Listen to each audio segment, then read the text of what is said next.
City Council Meeting of April 8th, 2020 to order at noon. Roll call, please. Mayor Copeland, Here. Tom Baylor, Here. Kathy Sherman, Here. Jeff Guard, Here. Melina Meyer, Here. Ann Schaefer, Here. David Allison, Here. David Gleason. Here. That's a quorum of council. I'll entertain a motion to approve the agenda. Move to approve. Second. Okay. Unless there's any opposed, the agenda will stand as submitted. And I just wanted to go through a couple of ground rules. Council was still all trying to get our arms around meeting telephonically. But for one, kind of pause between people talking. That just gives a chance for someone to jump in. And then remember to keep your phones muted when you're not speaking so we don't pick up the background noise.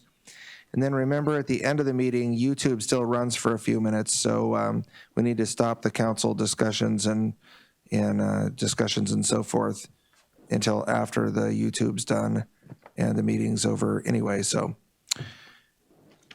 does council have any disclosures of conflicts of interest? Okay, hearing none. We have communications in our packet. We also may have people online, so if we can go to the phone. Do we have any audience online?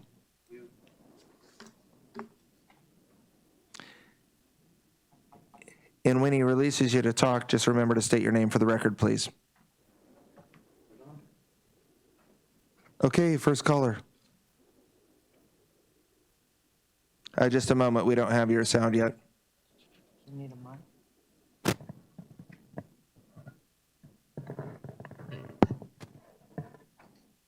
Try again. Okay, can you try again, please?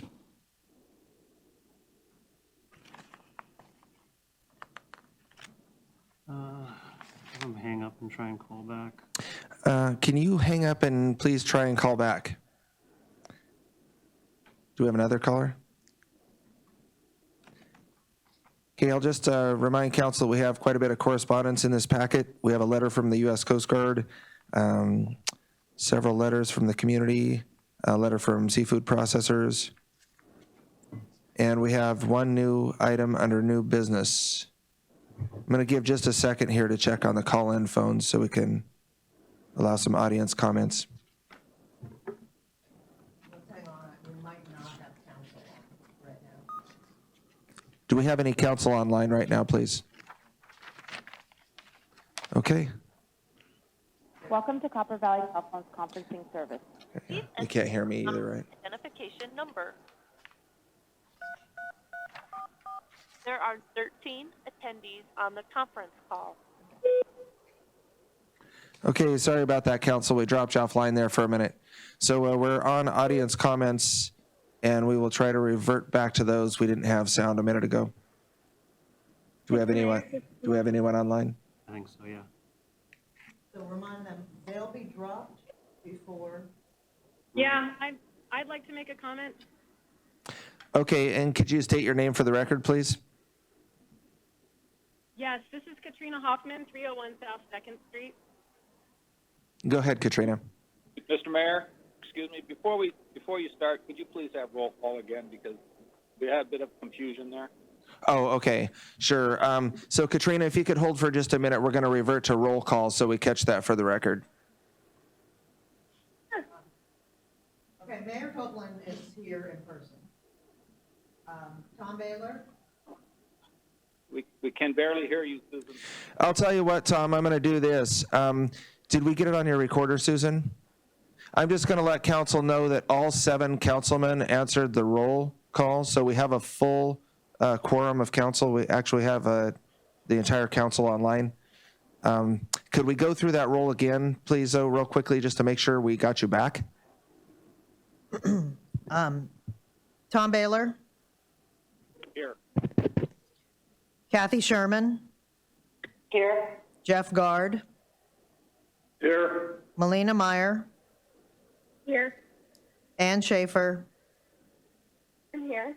David Allison, Here. and David Gleason. Here. Okay. Okay, thanks, Tom. We're all back. Okay, to audience comments. Katrina.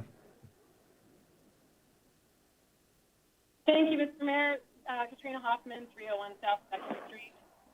Thank you for everything the city council members and incident management team folks are doing in relation to coronavirus. This community has possibly never had a better heads up on a disaster, and we cannot rely solely on community members and transients to serve as good actors to prevent transmission. You must take top-down action and ensure enforcement of plans, many of which are not yet made, and that means you should take the strongest actions you can to buy this community's time. As it pertains to some practical measures that I see a need for, it would be reasonable for City Council to contract an epidemiologist as an advisor to City Council and the incident management team. There is no one in our community with that expertise, even though people in our community have many kinds of expertise that can be helpful. There needs to be immediate, visible action to implement required practices in high-traffic areas, not fully relying on business owners to do the right thing. I don't want to target any businesses, but the ones we know where much traffic occurs now are places like the post office and grocery stores. I'd like you to consider, and perhaps the harbor master has already done so, investing in immediate installation of sanitation options in the harbor area. Bring a barge full of porta potties up here, give them locks, assign them to small user groups to reduce transmission potential. Using the harbor facilities alone will be totally inadequate, and relying on vessels without heads alone is also inadequate. I know some of these things are likely being discussed on task forces, but I haven't heard them discussed, so I'm bringing them up now. Additionally, I think it's important to publicize and enforce a traffic flow plan for docks in the harbor and where vessels should and should not go, depending on the time at which they're active and the type of mitigation plan that they've submitted. I feel that this council and the incident management team should sanction the community stakeholder group forming integrated advisors to City Council and the incident management team, and consider reconfiguring or taking into consideration the policy recommendations that the various task forces make on the fastest possible timescale to be proactive and preventative within the boundaries of the law, and with the declarations that you can make to give the city the strongest power possible to be preventative. Thank you very much. Thank you. Do we have other callers online for audience comments? I'm going to place council on hold so I can check. Okay, council, we're going to go on hold to check.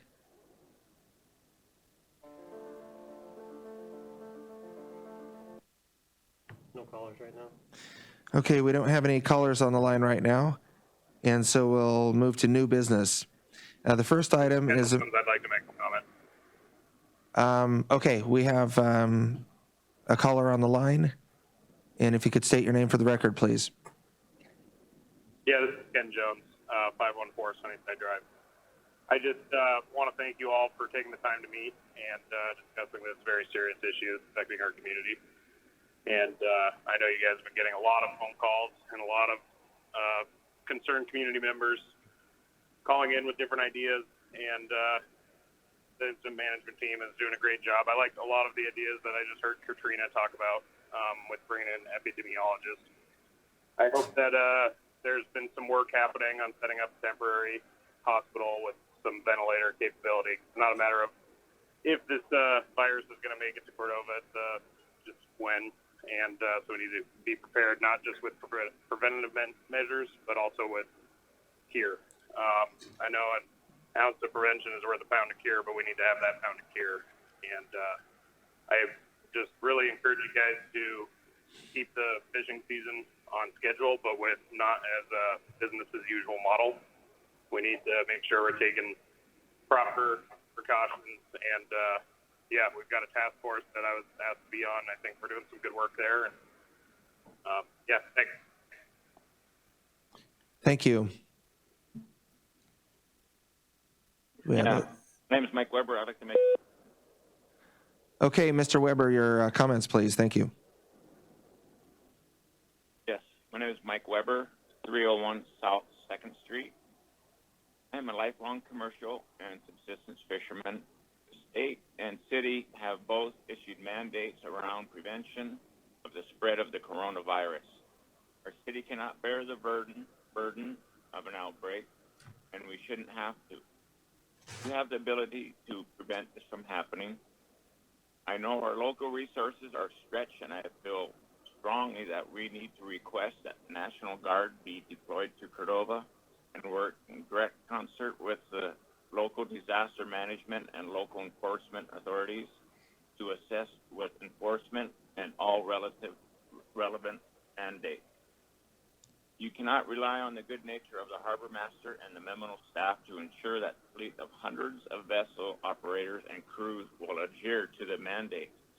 And it is your responsibility to ensure that the mandates are adhered to.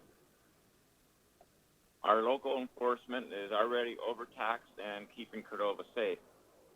Find out what you need from the governor and federal government to have the National Guard assist in port entries, including the harbor, airport, and ferry terminal.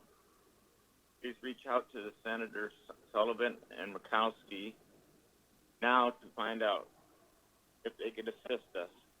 There are different levels of understanding and concern among our fleet, as well as different cultural practices, and you cannot let the least careful people affect the whole community. At this point, that is the reality we are facing. And that's the end of my comment. And I would like to say that I tried calling in earlier a couple times and I wasn't able to connect. And I'm on a different phone at this point. So thank you. Okay, thank you. Do we have other audience people online for comments?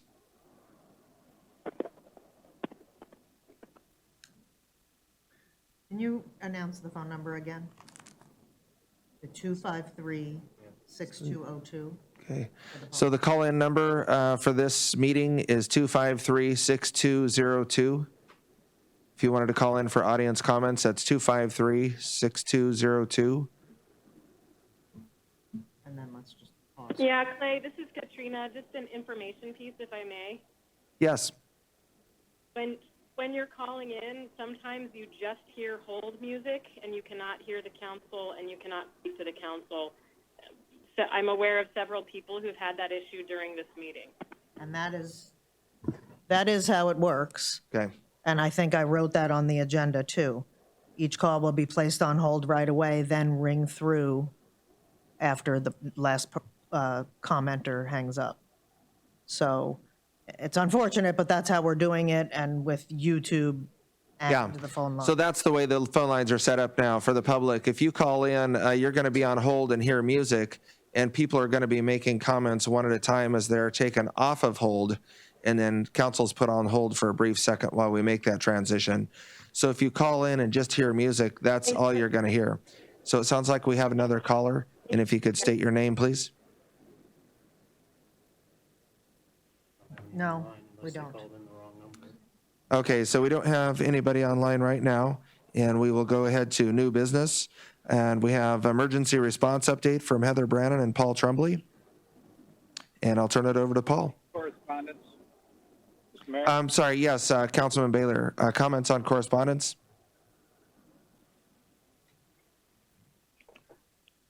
Go ahead, Tom. Okay, I'm sorry. I thought somebody else wanted. Well, did I hear earlier in the meeting was Dr. Sanders going to be calling in? If so, I won't comment on her letter until she calls in. Is that correct? Do we know if she's calling in? She was supposed to call in. I don't know if she made it through. I'm on the line. Okay. Okay, perfect. Thank you, Councilman Baylor. She's on the line. And sorry, I went through correspondence earlier, but it was before I realized council had been dropped off the call. So just for the record, we had 7 pieces of correspondence in the packet, the Coast Guard and various other communications there. Was there any council comments on the correspondence? Questions? Yeah, I'm still here, Tom. Councilman Baylor. Okay, I don't have her letter in front of me. but she did, down in the bottom paragraph of the letter that she submitted to us, something about, please take her advice on medical, I'm paraphrasing here. Absolutely, we're going to take advice from the medical community. I would request as a council person that be either in, on the phone talking to us or in writing. I don't want to get it secondhand. I don't want to get somebody's opinion. I really need to hear directly from the doctors and the medical staff. And if you tell us that we need 15 widgets, and we're going to get you 15 widgets, but it can't be, an obscure, well, maybe we need this or maybe we need that. So that was my comment on her correspondence. And then I think the other thing I'd like to mention is basically we just got some more correspondence. And I'd like to ask the mayor, those were some good ideas. We're going to have to get those down in writing, and council or the management team, somebody's going to have to look at these and talk about them and discuss them. And we're not just going to hear it and then move on and then give people an answer to why or why not we're going to do that. So that's just a question I have. Maybe we can get answered later, but those were some good concerns and comments, and how do we address that as a group? So that's all I had. Okay, thank you, Councilman Baylor, and it's a good point. Secondhand information is the problem with this whole process all across the board. So I would certainly understand that council needs to hear directly from the medical advisor when that's the person that's given us direction here. So we'll make sure we have them at the council meetings. Is there any other council comments on correspondence? Okay, and we'll move ahead then to the emergency response update from Paul Tremblay, and I think he heard your question about how are we going to implement some of these things and keep people notified. So, Hello, everyone. Paul Tremblay. I am the incident commander, and across the table from me is my deputy incident commander, Mike Hicks. I'm not going to really get into the details of a lot of the things because there's still a lot of moving parts, but I want to let the council know and the public know that there are two key objectives that we are working on, and I am working directly out of the emergency operation plan. It's also public information on the city website. This plan, I want to remind everyone, is a guide, and that's how we conduct businesses through this plan, and it helps us move along at a quick rate, but also at a methodical rate. So the number one key objective is the health and safety of the city of Cordova and its citizens. And that's directly in the emergency operation plan. I've been with the emergency operations probably for 28 years. This is what we do. I've been working with Mike Hicks for very, very many years. And so we just want to remind everyone that the health and safety of our constituents comes ultimately first above anything else. The other issue, and one of the other objectives, the objective number 2, is the economics within the city of Cordova. How do we do that safe while keeping our community safe? I have Mike Hicks across from me. He's going to read the organization chart and then go right into how City Council works within our organization and how we can move forward from here. I'm going to pass over to Mike. Yeah, I don't know if you all received a copy of the organization chart, and it's constantly changing. So the copy you have right now may not be correct because it's changing constantly. Are you picking me up over there? I think I got some technical. can you hear okay online? Number 9. Yep. Okay, we're working on the mic here, so. Okay, so the organization chart you have is a standard ICS form that we use. We've used the incident command system for everything we do, and it pretty much outlines who does what. And you'll notice, I think you guys are probably still connected. The policy group is the city council, the city manager, and the mayor. They're a separate entity, and tied to them is also the legal group. You folks are the policymakers. You sit down, set policies, and direct the incident management team and the EOC what to do. Heather Brannon, she's our emergency management coordinator. She works for the incident commander and takes direction from him. we've moved several things around. Like I say, I'm not sure what you have for your current one. I don't have the current one in front of me, but some of these task force and groups that you've heard about, I'm sure out in the public, we're working on. We're going to have we're working on putting together an airport group, a harbor group, and a ferry group as choke points for people coming into the community. That's in the works and should be partially in effect by tomorrow.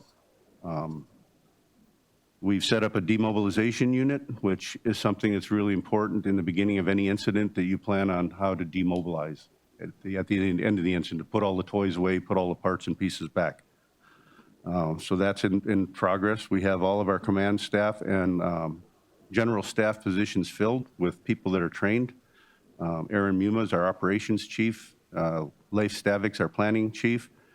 Cindy Appleton's our logistics chief, and Ken Fay is our financial chief, and his deputy,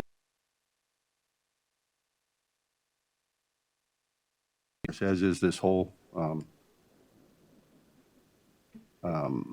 emergency. And that's all I have for right now, I think.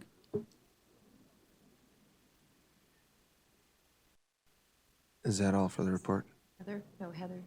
I don't know if Heather's on here. Do we have Heather online? Did you want me to explain? Also, She's there. Okay, do you want her next, Paul? Heather, if you just want to go ahead and just give an overview of what has happened from the beginning to date, and just an overview so everybody can understand what we're going through. From January? Yeah. Okay, so in December, the situation broke out in Wuhan, China, and we all started following it on the news and whatnot. And then January 23rd was the first date that we had a case in the United States. At that time, I got together with members of CCMC, Alanka, and EMS staff, including the health nurse, and we started drafting the IEP for CCMC and Alanka.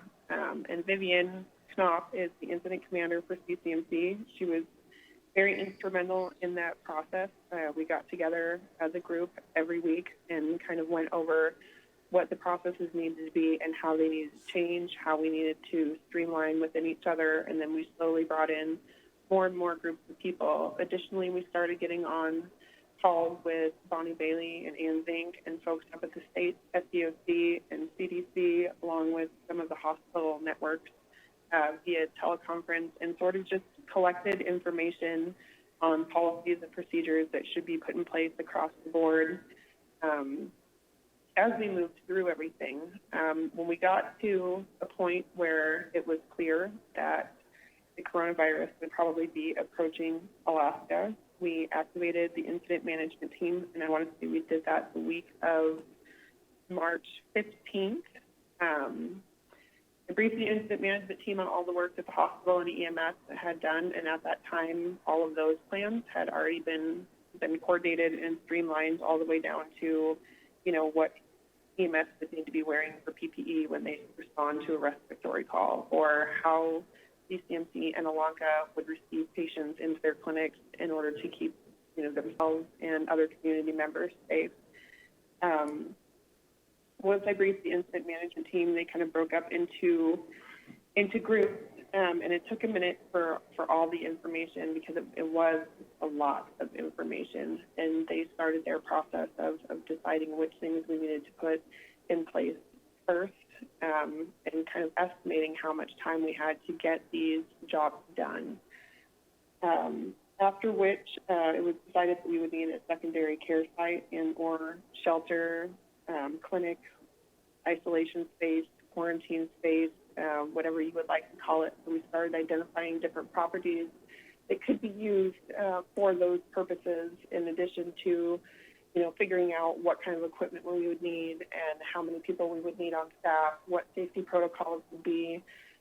We have gone with the choice of using the high school, and did very gracefully get permission from Alex Rusin to do so. Shelter supplies were moved from the grade school area that luckily Joni Barons had built up over a number of years. So we were fortunate enough to have a good supply of things like cots and blankets and personal care kits. that we can use in this instance when and if they're needed. The criteria for the high school is still being developed. There's a number of things that need to be considered, and depending on how the COVID-19 situation affects Cordova is going to depend how we react in that facility and what we put together. Additionally, we have Bedarkey as a secondary space that can be used. We will have to staff that space and figure out further arrangements if that does become necessary. I believe there's a number of churches that we're looking at for folks to quarantine in if they should need a space to do so and we can't provide one. We are recommending that everybody in Cordova has a quarantine plan in place before we come. We don't necessarily entirely have the resources to put every single person who doesn't have a place to go up, but it is something that we are troubleshooting and figuring out how to facilitate. The idea is the city is expecting as folks come in that they know where they're going to quarantine, that they have the information to do so, and they can successfully do that on their own. And we're really recommending that if this is a year where you don't have those resources available, we would like you to think a little bit more on whether you come into the community or not, just because of the importance of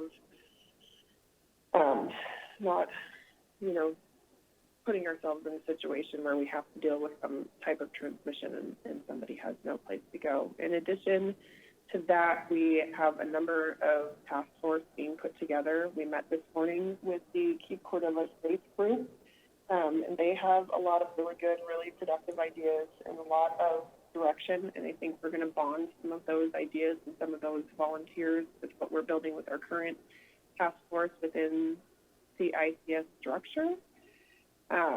I know we are looking at putting information out at the airports as well as a couple folks so that they can greet incoming passengers and put good information into their hands so that they're successfully able to quarantine. We have a fisheries task force that was set up by Helen that will be there also to guide incoming fishermen with where they can go, how they can order things, what the specific rules are to our expectations as a city and what we would like them to do as individuals to try and get us through a successful summer with as little transmission as possible.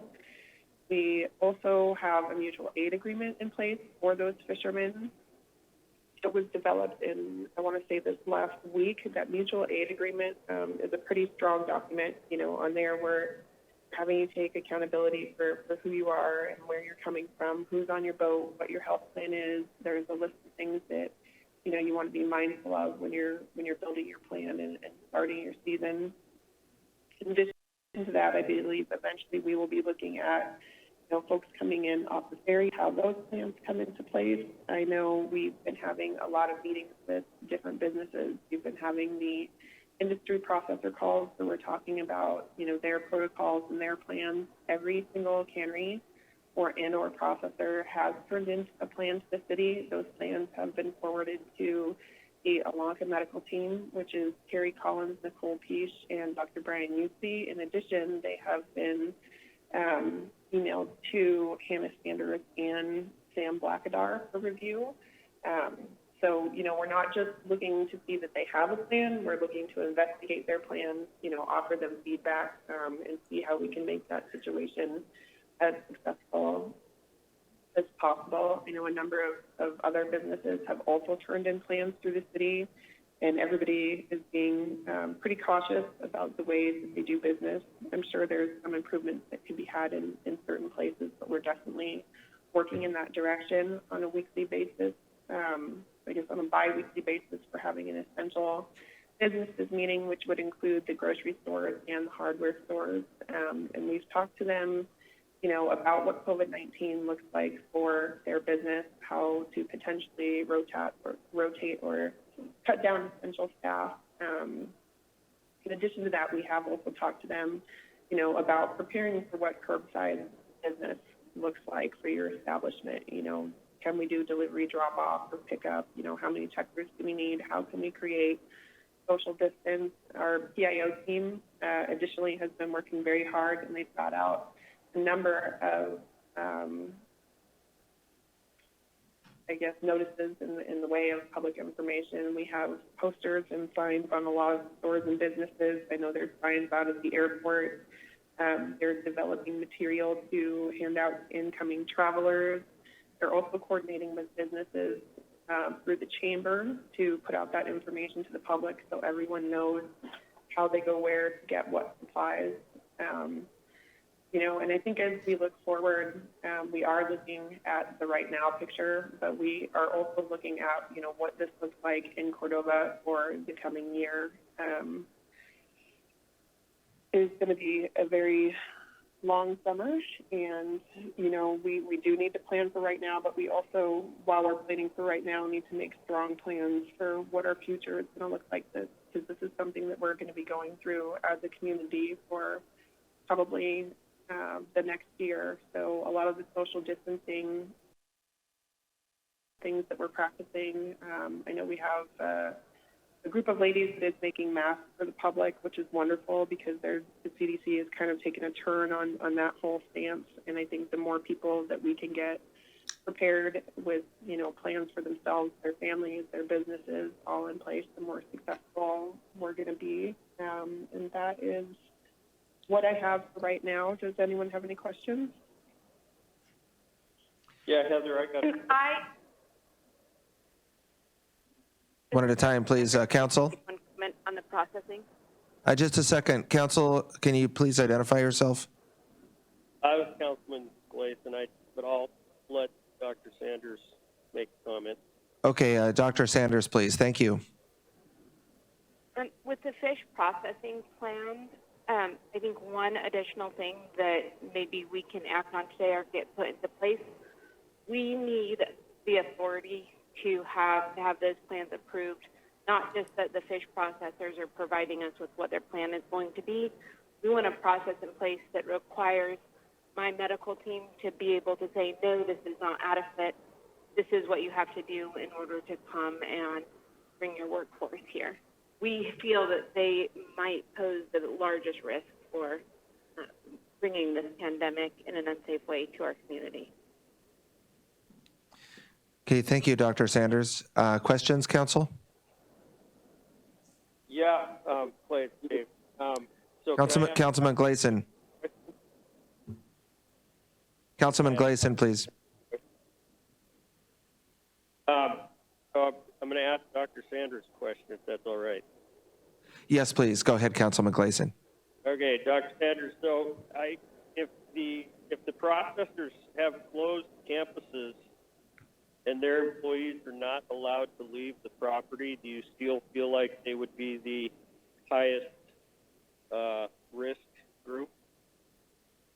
Certainly, it's kind of like having a cruise ship. They live in such close quarters. You have somebody get very sick, then their campus isn't going to be closed because they're going to rely on our medical resources to take care of their people that are working there. Once we're using our medical resources to care for the large influx of numbers of people that are living at each individual processing plant, then it changes how we're able to manage our community response.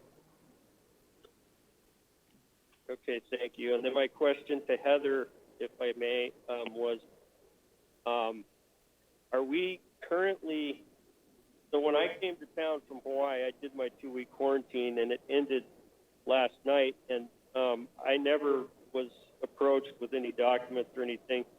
Are you tracking the people that are coming into town at all right now to ensure that they're doing their quarantine?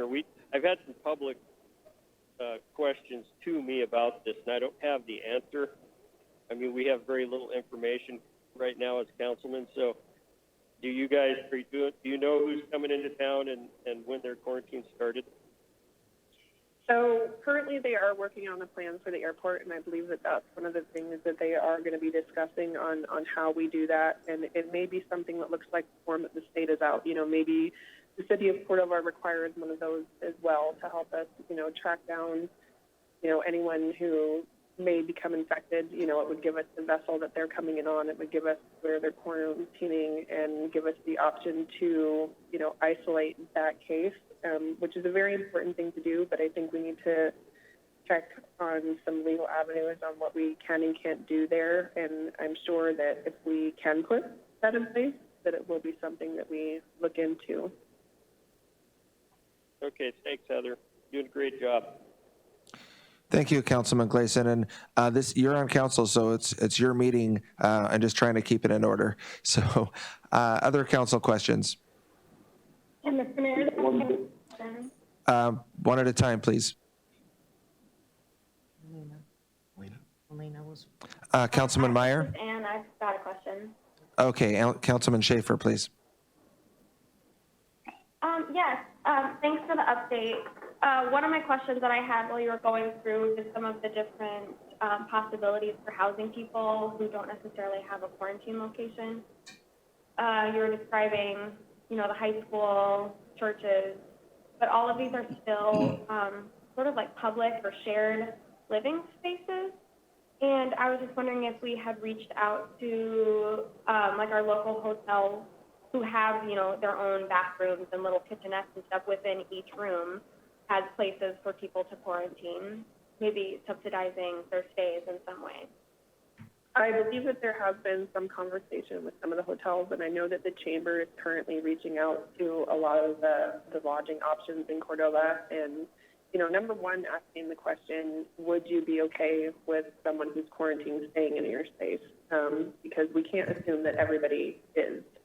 And if the answer is yes, they're populating that list to put together. I know that there have been some offers from the reluctant. I'm not sure how far we've got in that process or what the details of it are, but they are definitely looking through different avenues. And as far as the use of the churches, what we think of there is they're places with kitchens and bathrooms, and most of them have some type of bedrooms or sleeping space in them. Generally, we would use them as a regular shelter, but if we do come across someone who absolutely has nowhere to go and there is a substantial risk, we would reach out to those pastors who, right at this moment, they're all doing teleservices, just like, the hospitals are doing telehealth and we're on phone conferences. So to put somebody in one of those spaces, if they're the only person or if there's only one or two people, they can still create that distance, and it still becomes, just an option that we can use in a safe manner. And obviously, when and if we use any space, there's going to be certain protocols put into place, and the medical team has been amazing in guiding us in all those processes and what your PPE and your cleaning and what your different, risks associated with those things are. So we're pretty grateful for them right now. Did that answer your question, Councilman Schaefer? Yeah, thank you. Okay, thank you. Council questions? Mr. Mayor? Councilman Meyer, please. Yes, I have a question, especially since we have Dr. Sanders on the line, which I want to thank her for taking the time to be here to answer council's questions. I think that this is a medical emergency, and having a doctor on the line to speak with directly is very nice. And so my kind of question is, with these processing plans, if we locally have, through the incident management process, allowed to approve or not approve them, should we do something to stop current travel coming in at a council level? Because we haven't had a lot of policy, we haven't had a policy kind of council meeting on this yet. I think it's a piece that has been missing, but what type of policy would you suggest council take action on before plans get approved? Are we talking about potential workers that are coming to live in the processing plant dormitories, or are we talking about just for all travelers? I'm kind of speaking to all travelers. I'm concerned about workers coming in, whether it's fishermen or people wanting to work in the processing plants, people that are considered critical workers coming into town before we have all these essential workers plans approved. I mean, in a perfect world right now, I would like to pause any influx of workers or essential people that are coming in while we get a plan in place. What that looks like, I don't know, but just having a little bit of time to talk to the different groups and processors, as well as get systems in place for checking at the airport on people as they're coming in and giving them information regarding where they can go for testing, clinic signs to look for, and having kind of an employee health process for each of the independent fishing groups would be my ideal. If that, I'm not really sure what your question is, but kind of a sideways answer. Do you have any other questions? No, that kind of answers my question. We just haven't, as council, really set policy going into this, and we have gotten a lot of concern from the community about our ability to heavily restrict travel for a certain amount of time while these plans and certain things get in place. And, you know, I'm not a doctor in the incident management team, so I just was wanting to get a recommendation whether that was an avenue that we should pursue for a short-term basis while we get ducks in a row. So, to the best of our knowledge right now, we don't have anybody infected with coronavirus in town. So, if we could restrict people coming in for a period of time in order to get some plans in place, that would definitely increase the likelihood that we can keep the community safe. Okay, thank you. Hey, Mayor? Councilman Baylor. Yeah, for Heather, and I think this is a reasonable question that we've been getting at, we as council people. I realize you're going to have to put a pretty in-depth plan throughout the airport, but why not right now get something started where you have a couple people out there, they're at least handing out paperwork, they're letting people know. I know I've had several folks that I know have just come back to town within the last week, and they really didn't notice the signs that well. There was nobody there. They really expected to be met by somebody with some information. At least we could start in place, and then you could add to that plan. But maybe there's a reason you don't want to get that started. But I think it'd be good for the public to hear why there isn't at least a start to that program right now as we speak. Thank you. So that is actually something that I believe is going to go into place today. And it has been talked about over probably the last 10 days or so.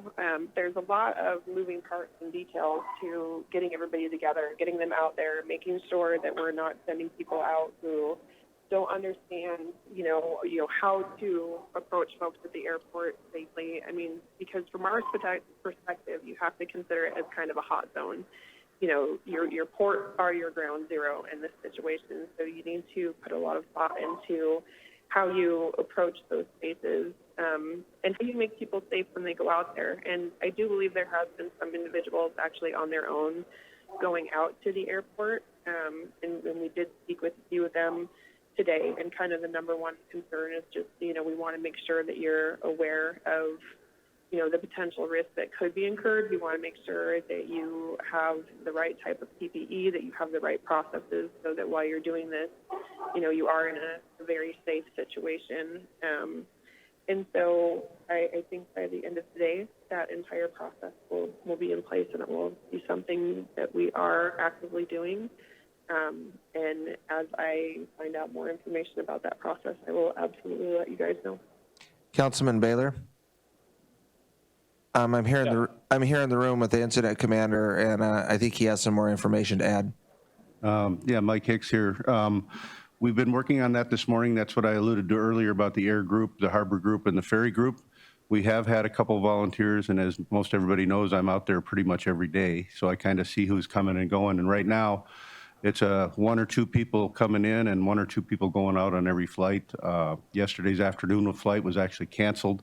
But there are some volunteers out there that have been informing people. The one or two people have been coming in, and the people that I've watched come in have had other folks drop off their vehicles, leave the keys. They get in the vehicle, they go self-quarantine. People are pretty much voluntarily cooperating with what's in place. But we're going to talk to the folks that have been out there volunteering, and we're going to put them under the incident management team as a group and organize them a little bit better. One of our staff was writing an MOU with the state this morning so that we can have a DOT, so that we can have a tent out there, a facility for them to hand out information and talk to people as they come in. So that should be happening either later today or probably tomorrow. That'll be in place. And then the harbor group is the next one that we're working on, and the ferry group is the least right now because we have no ferry. I just want to say I'm just coming up to speed. I was just bought into this yesterday. As you know, I was hopefully going to retire here really soon, but I'm kind of putting that on hold, but we'll get through it. Does that answer your questions, Councilman Baylor?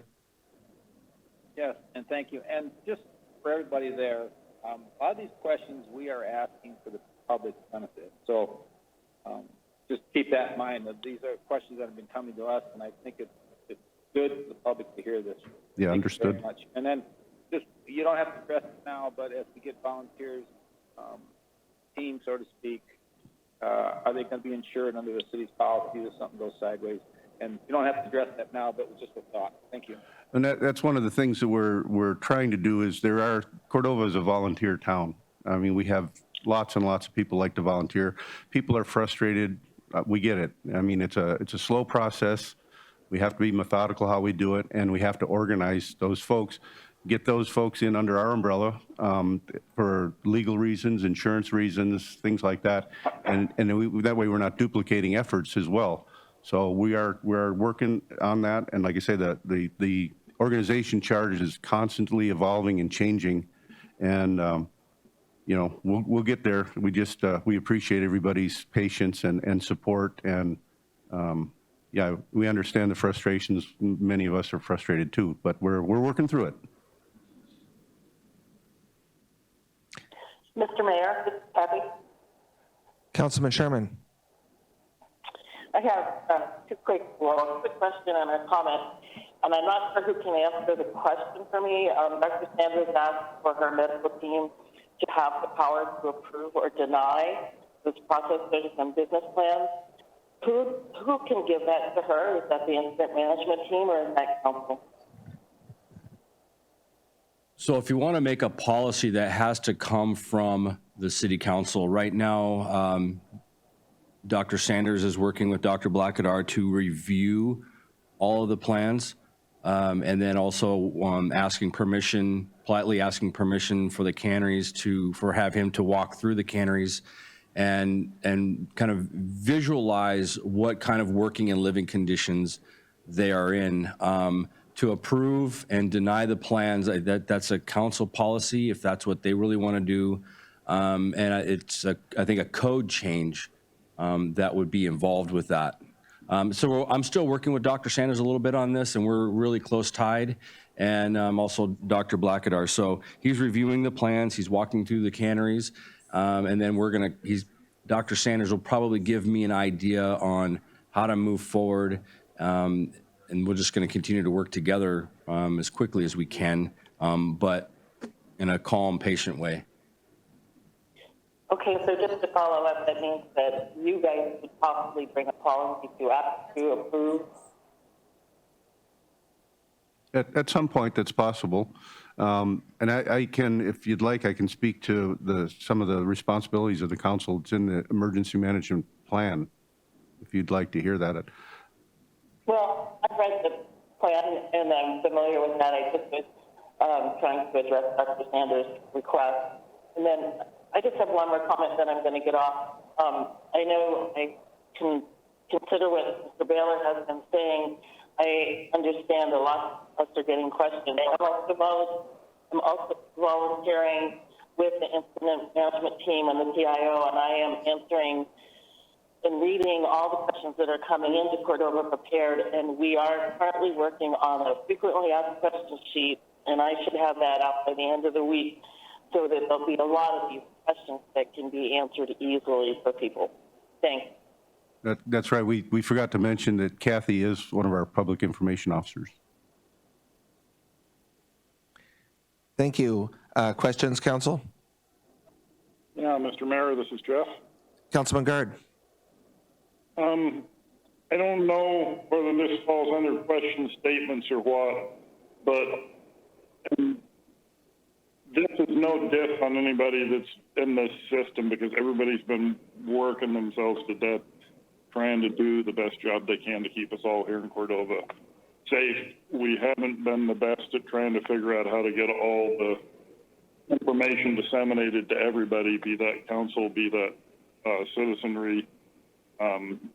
It's kind of been a madhouse yet. But I don't know where we are in the process, and I understand that we don't have any approval or disapproval rights on any of the processor's plans at this point in time. The state's approved. But I don't know where we are in the process of review or any of that, and it's my understanding we have the first plane load of cannery workers coming into town tomorrow. So I don't, maybe it's for Dr. Sanders or what, but I don't know how prepared we feel we are for them coming to town tomorrow. Dr. Sanders, do you want to answer that? We are not prepared for them to come tomorrow. We would like to have that delayed. Thank you.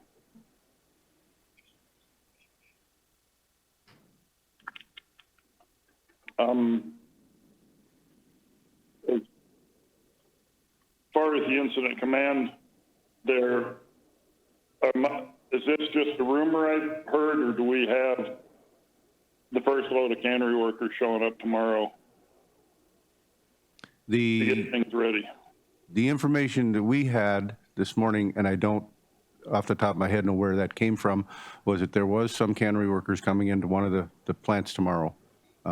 And I don't know how many, and I don't off the top of my head know which plant, but that was some information we got this morning, and we really haven't corroborated it, whether it's true or not, as far as I know.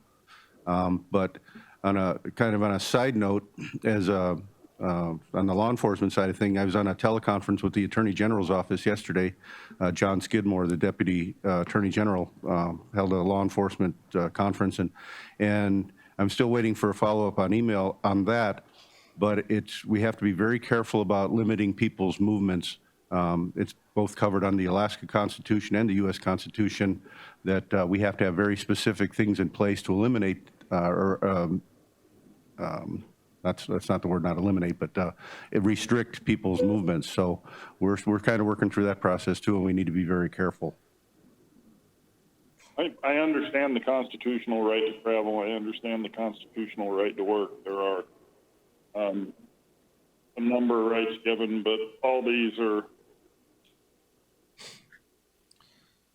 in law are curtailable under the right situations, whether it's martial law or whatever.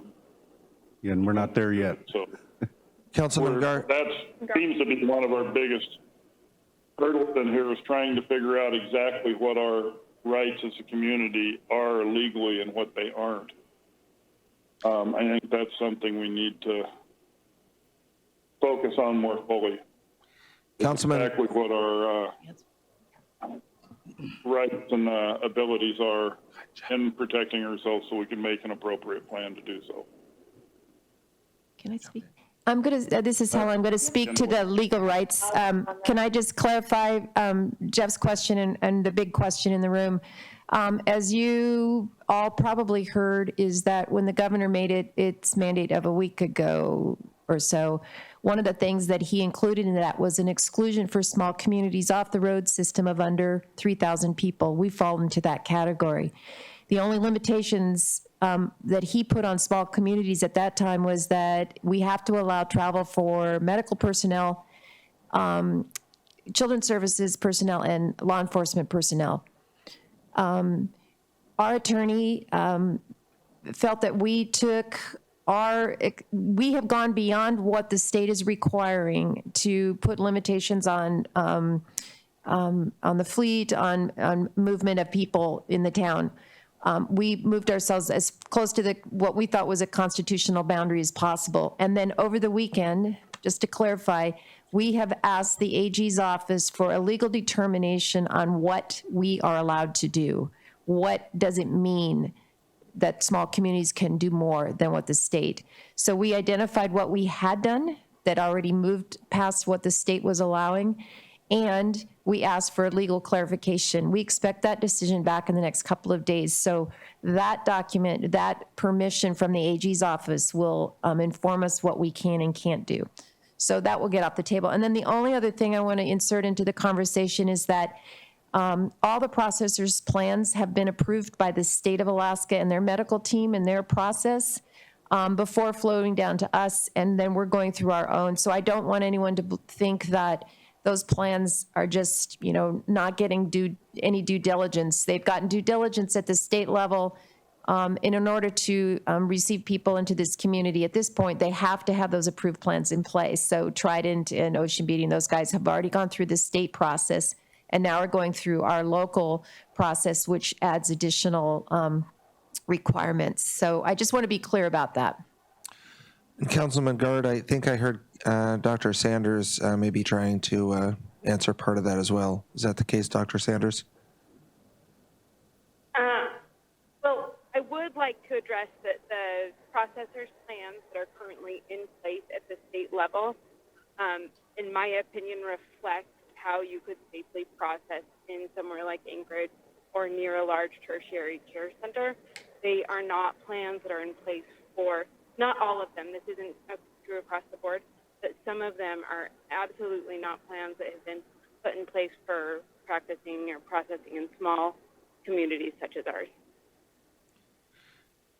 Thank you, Dr. That was Sanders. one of my worries about relying on a state approval for these no plans and having no approval process on a local level, because the state is not sitting in Cordova and they don't know exactly what our resources are and what we have to draw upon. Councilman Guard, Mr. Mayor? yes. Baylor speaking. I'm sorry.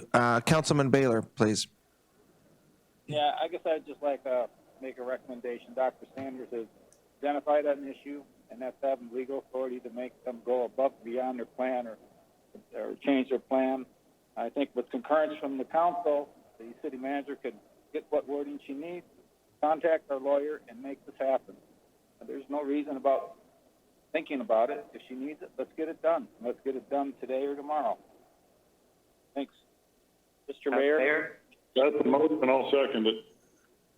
Okay, just a second. There were several people talking. I think I heard Councilman Guard. First of all, we need a motion from Councilman Baylor. Was that a motion, Councilman Baylor? It is. Okay, and I think I heard, Mr. Mayor, I actually still have a question. okay, hold on, Councilman Gleason. Councilman Gleason, hold on for just a second. Let me get to you. We have a motion from Councilman Baylor, and did I hear a second from Councilman Guard? Yes, you did. Okay, so now we can have discussion, but first, let Councilman Baylor speak to his motion. I think Dr. Sanders made a request, and let's move on it. That's all I've got to say. Okay, Councilman Baylor, first, just for clarification and for the record, and I'm sorry this is kind of clunky by distance, but for Susan, could you just repeat the motion for the record?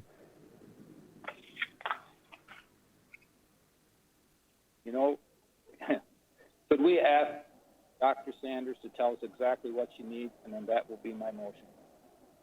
Okay. So basically, Yeah, I would like to have full authority for the medical advisory team, in the incident command team, to be able to authorize, recommend changes, or trying to think, or require changes in the plan prior to authorizing processors to begin work in Cordova. That is my motion. okay, great. Absolutely. So basically, the Cordova's incident management team's medical team has to have approval authority on processor submitted plans before we will accept them. Okay, discussion. Councilman Baylor, would you like to speak to that motion? No, I'm good. Thank you. Okay. Councilman Gleason. Yeah, Dr. Sanders, can you get processing plants where you need them to be to operate and be safe? Is that an actual thing that you can achieve? I believe that on plans in place that can mitigate a lot of risk. There's so many unknowns with this virus. I can't guarantee anything, of course, but not allowing us to put these plans in place to help mitigate this risk is absolutely going to result in a catastrophe. Okay, thank you. Further discussion on this motion, council. Councilmember Allison? Councilman Allison. Yeah, just a point of clarification, or just a note for the record, I guess, is that we're talking about processing work because, you know, they've been doing maintenance and such on all of these facilities all winter long with a certain number of crew, so I don't expect that we're planning on shutting that down until this plan is approved. They've been working all year, basically, a few people, and they've got contractors in there doing maintenance work and such. I understand the processing side of things, and anybody coming into town now is going to be a maintenance guy or a key processor, supervisor, that kind of personnel. They don't bring in 50 people to get the plant ready to go. They just bring in a few, and middle of May they'll have a small 20 to 40 maybe at each processing plant, and then you're not going to get your big 200, 300, 400 people until middle of July or middle of June for the processors, middle to late June for the processors. So anyway, just wanted to clarify that we weren't talking about shutting down their maintenance that they're doing right now, but we're talking about their processing. Thank you, Councilman Allison. I think for the record, I'll just add one item because I picked this up in discussions locally with one of the processors, indicated that they had 2 or 3 people returning to the community to work for them, but these employees work in another location during the winter, and then they work at the Cordova plant during the summer, but they are not currently under the employ of that processor, and their airfares are not being paid by that processor. They're just returning to Cordova because they're Cordova residents. And I made a comment about a couple processors returning, and I hope that isn't the source of the rumor concern, because the larger processors that I've talked to anyway, the processors aren't sending anybody anywhere until May 1st. So I know there's some rumors flying around. I hope that wasn't the source, and I don't know that it's the whole answer, but I just want to add that. So, and I think Helen has something to add as well. So as you guys have been talking, I've been texting Holly, our attorney. She said that, I'll just go back. She says it's always a balancing test to do that. I shared with her the specific language you were looking at. You wanted full authority for the medical team to require changes to any plans prior to allowing a processor to operate. She said, if we're doing anything that would limit their ability to do it, like change the plan late in the game, she said the city should prepare itself for lawsuits. So I think what we need to do is take the general direction of council and work it through and see what we legally can do. Because to put a pause on their operations, if they're already starting, as I say, we might get ourselves into some really serious legal trouble. So, but I think there's a general sense of what we're trying to accomplish, that we want to buy ourselves some time. So if you would then give city and the IMT team some time to buy some time to get the right thing in front of you, I think we all know that there's an interest in protecting city from an influx of people, and we don't feel like we've had the opportunity to really fully vet our plans and make sure they're the right ones. So I hear that, I've got that, but yeah. She said that the state has emphasized the importance of critical infrastructure, and even quarantine statutes provide for due process. Making at a meeting without 24 hours notice that has substantial impact on industry and individual livelihoods, despite the state's position, is against legal advice, my legal advice. That's what she says. Mr. Mayor, make the motion. So we have a motion on the floor. Would this be an amendment? I just clarify my motion. I believe I started it with saying give direction to the city manager to work with our legal team to create what it is the doctor's asking. So in other words, if the city manager can work with the legal team says we can't do this, and that's just the way it goes. So that's correct. the idea. Work with the legal team, get the correct wording. If we can't do it, then we can't do it. Sorry, go ahead. Yeah, I was just going to say, she said there might be some workarounds that, but we would need some time to develop those. And she says that the approach you're discussing is beyond dangerous. So, Council. Can I make a statement? Yes, but please wait a minute so I can keep the meeting in order and keep the council in order here. So, Councilman Baylor, we added that because I did hear that in your original motion that it was for council to give that direction to the city manager to work with the city's legal counsel to give Dr. Sanders that authority. And that was the motion that I heard Councilman Guard second. So that is the motion that we have under discussion. And then I believe Dr. Sanders has a comment to add. And I also have your incident team commander here who would like to make a comment after that. And we're still under discussion on that one main motion. So thank you. Dr. Sanders, please. I just want to add that I think we have a legal obligation during an emergency pandemic to protect our citizens as well.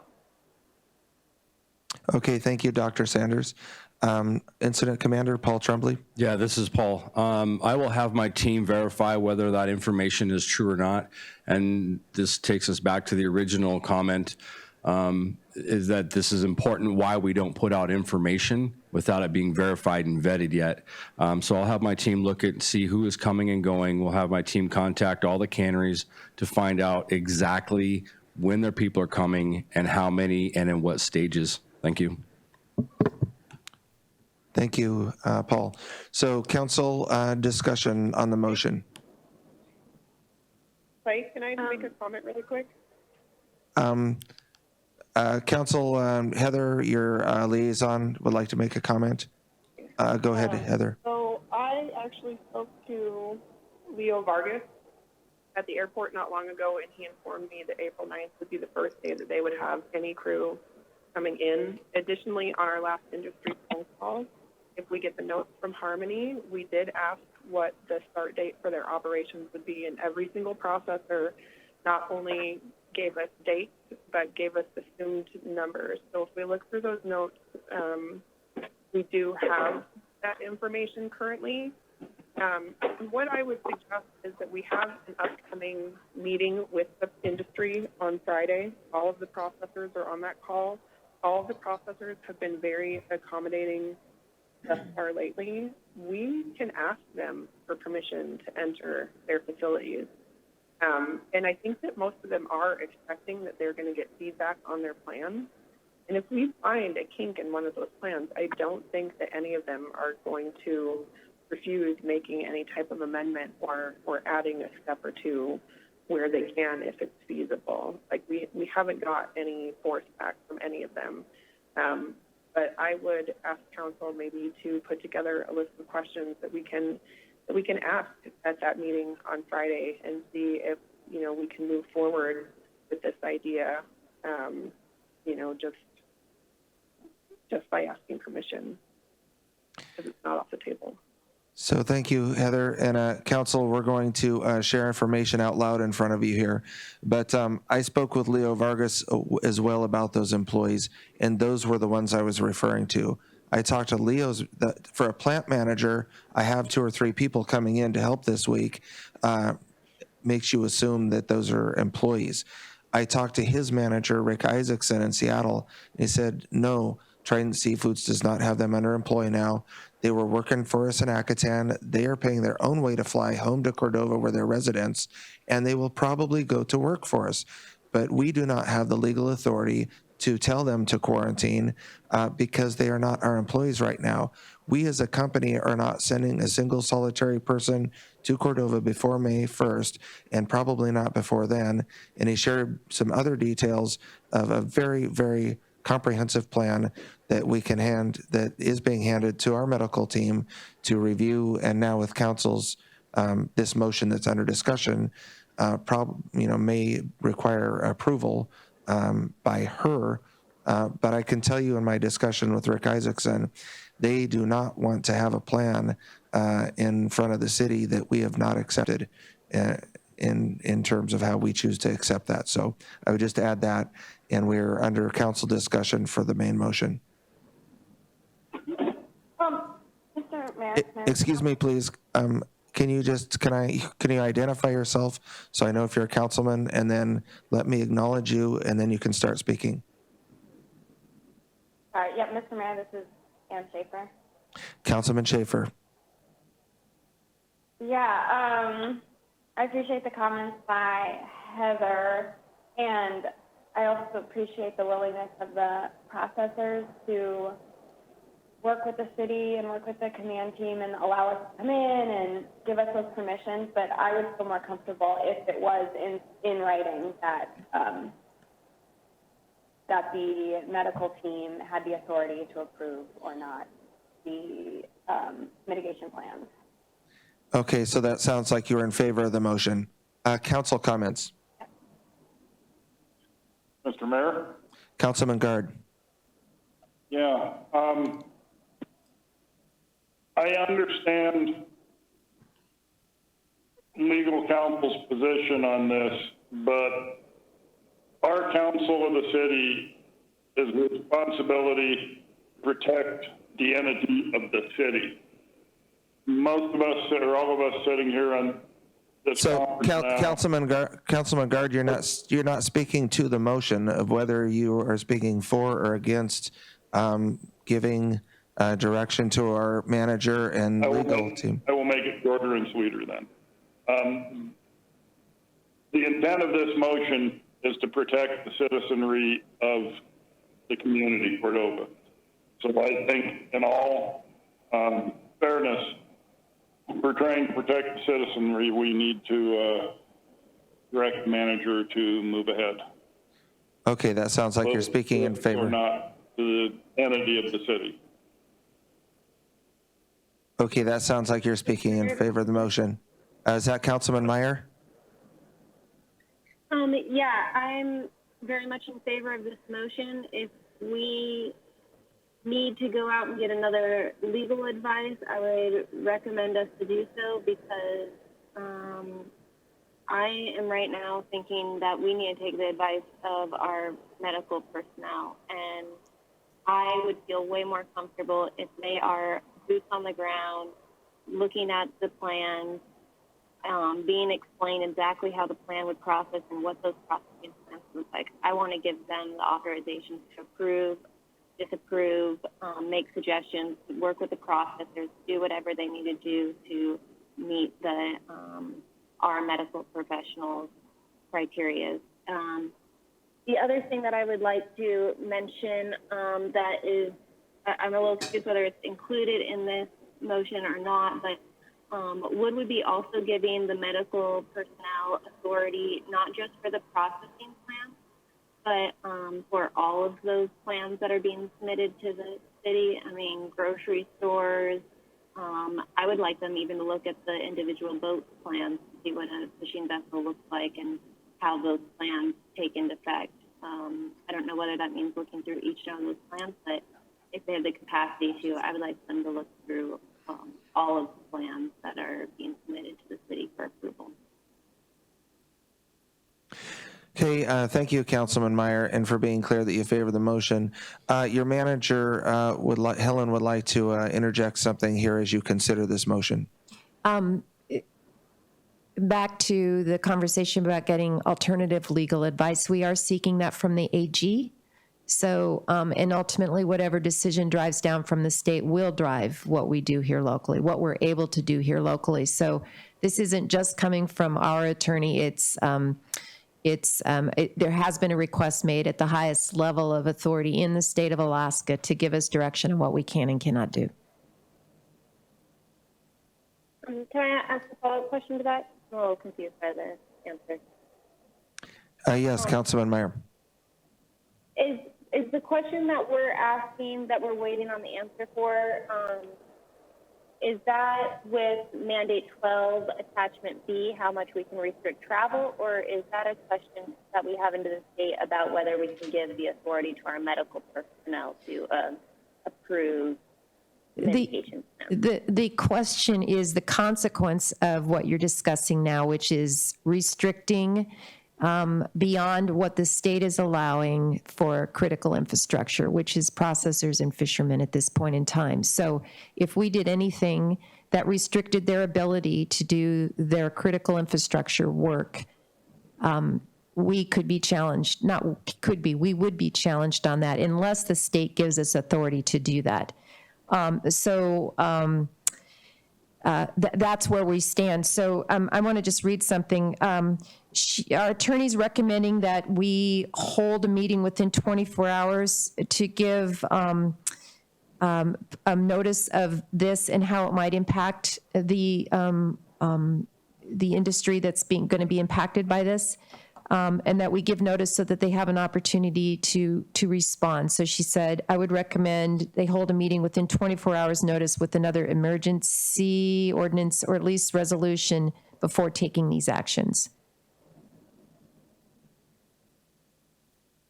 So this might be something where we could get some additional input and also notify the processors that this kind of action would impact them potentially and might delay the opening of their plants, since we would have authority of that ability. And at this point in time, we've not communicated that restriction might become an impediment for their ability to do their business. So I just throw that out. And again, I'm texting and getting messages back and forth between Holly and I, and these are real concerns at this point in time. Mr. Mayor, Tom Baylor. Councilman Baylor. All right, so we've decided that we're going to take the advice from medical staff. None of us are lawyers. We move forward with this. If this passes, it goes to the lawyers. They can work it out. It's got to come back to us for approval, right? This doesn't go into an order until we read it again and approve it. So there's your time to talk with the process and get other input. In the meantime, let's just have the lawyers look at it and get back to us. Our medical team asked for it. We're not lawyers. Let's move on. Let's get the next thing settled. Thank you. That's right, Councilman Baylor. The council's in the process of giving direction here, and there is a motion on the floor. So additional comments by council? Yeah, Mr. Mayor, this is Melina. Councilman Meyer. I don't know what the correct motion would be to make, but if our legal advice is to say 24 hours notice and we're discussing something that we want enacted, could we have a discussion on agenda items for another special meeting that would be in, say, tomorrow at Okay, Councilman Meyer. whatever 24 hours is after this meeting is? Yes, I think we can park that somewhere else on the agenda. You're not speaking to this motion in particular, so we can have that later in the agenda to schedule a meeting or a time to talk about that or put it on our next meeting agenda. Mr. Mayor, Kathy Sherman. Councilman Sherman. I'd like to speak in favor of the motion, and I'd like to see it move forward sooner rather than later. Thank you very much, Councilman Sherman. I think I've heard 4 councilmen now in favor. Are there any councilmen that would like to speak in opposition to this motion?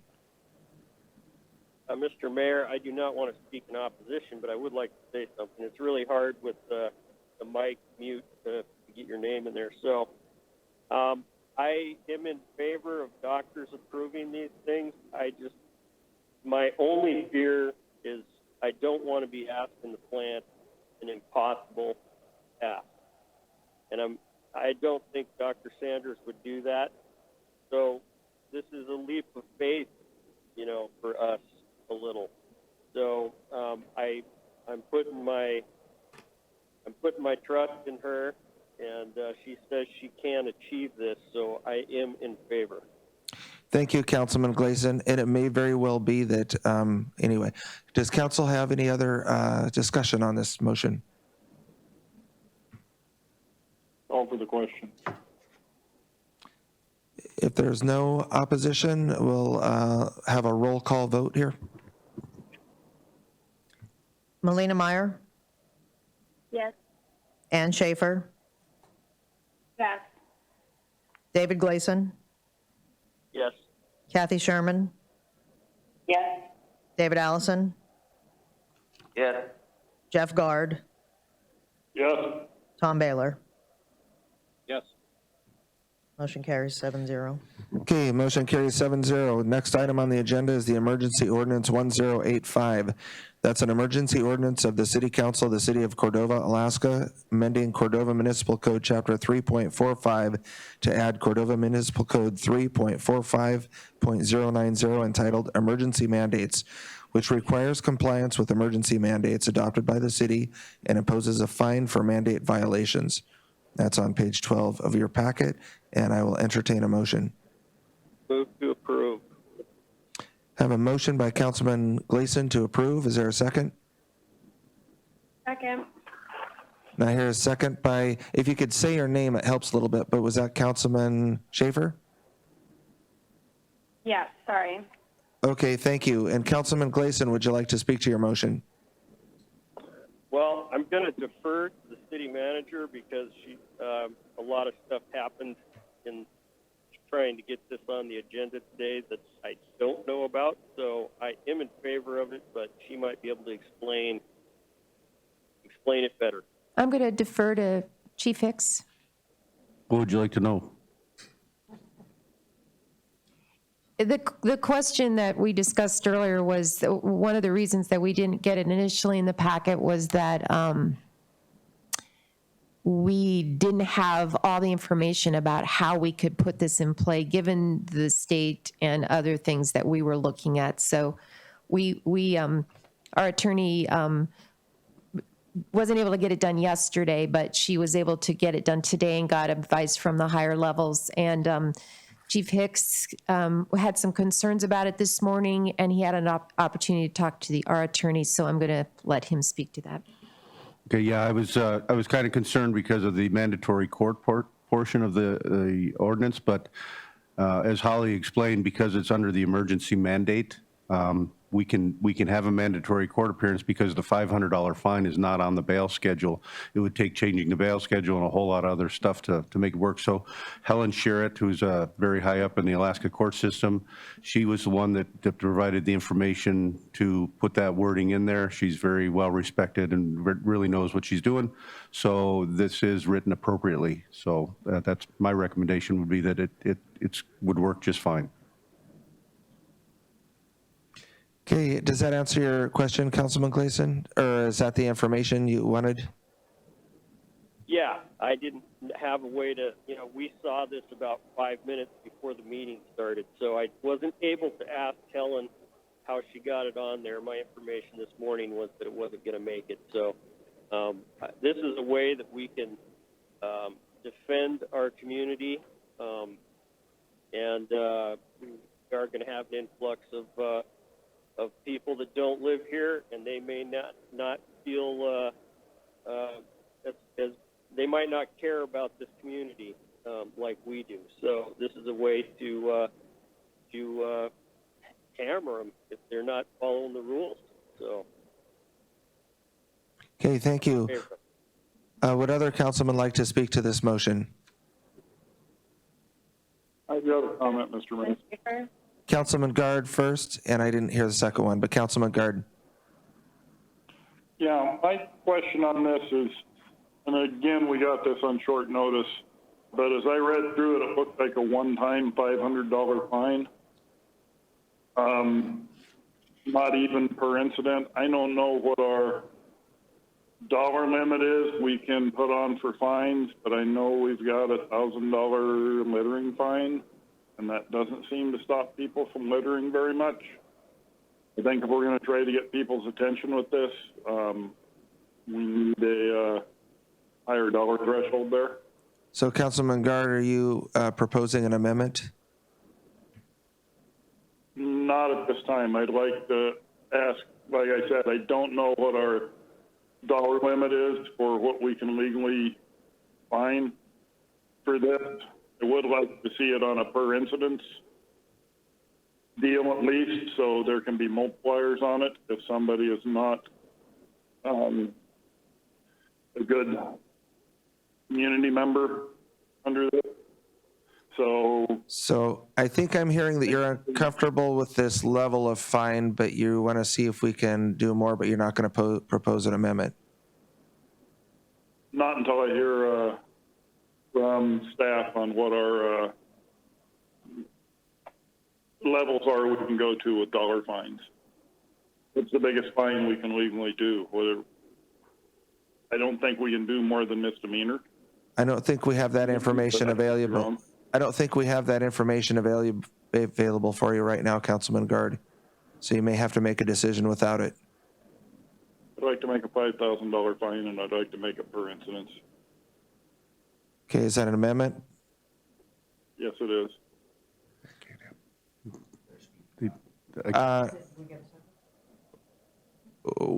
Before we get, yes, we need a second before we can speak to it. So are there any councilmen that will speak to that, to second that amendment to the motion?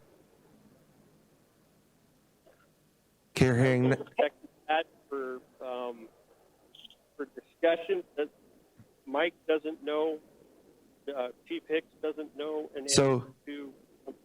Councilman Gleason, just a minute. Did you just second the? I did. Okay. Seconded, purpose of discussion, yes.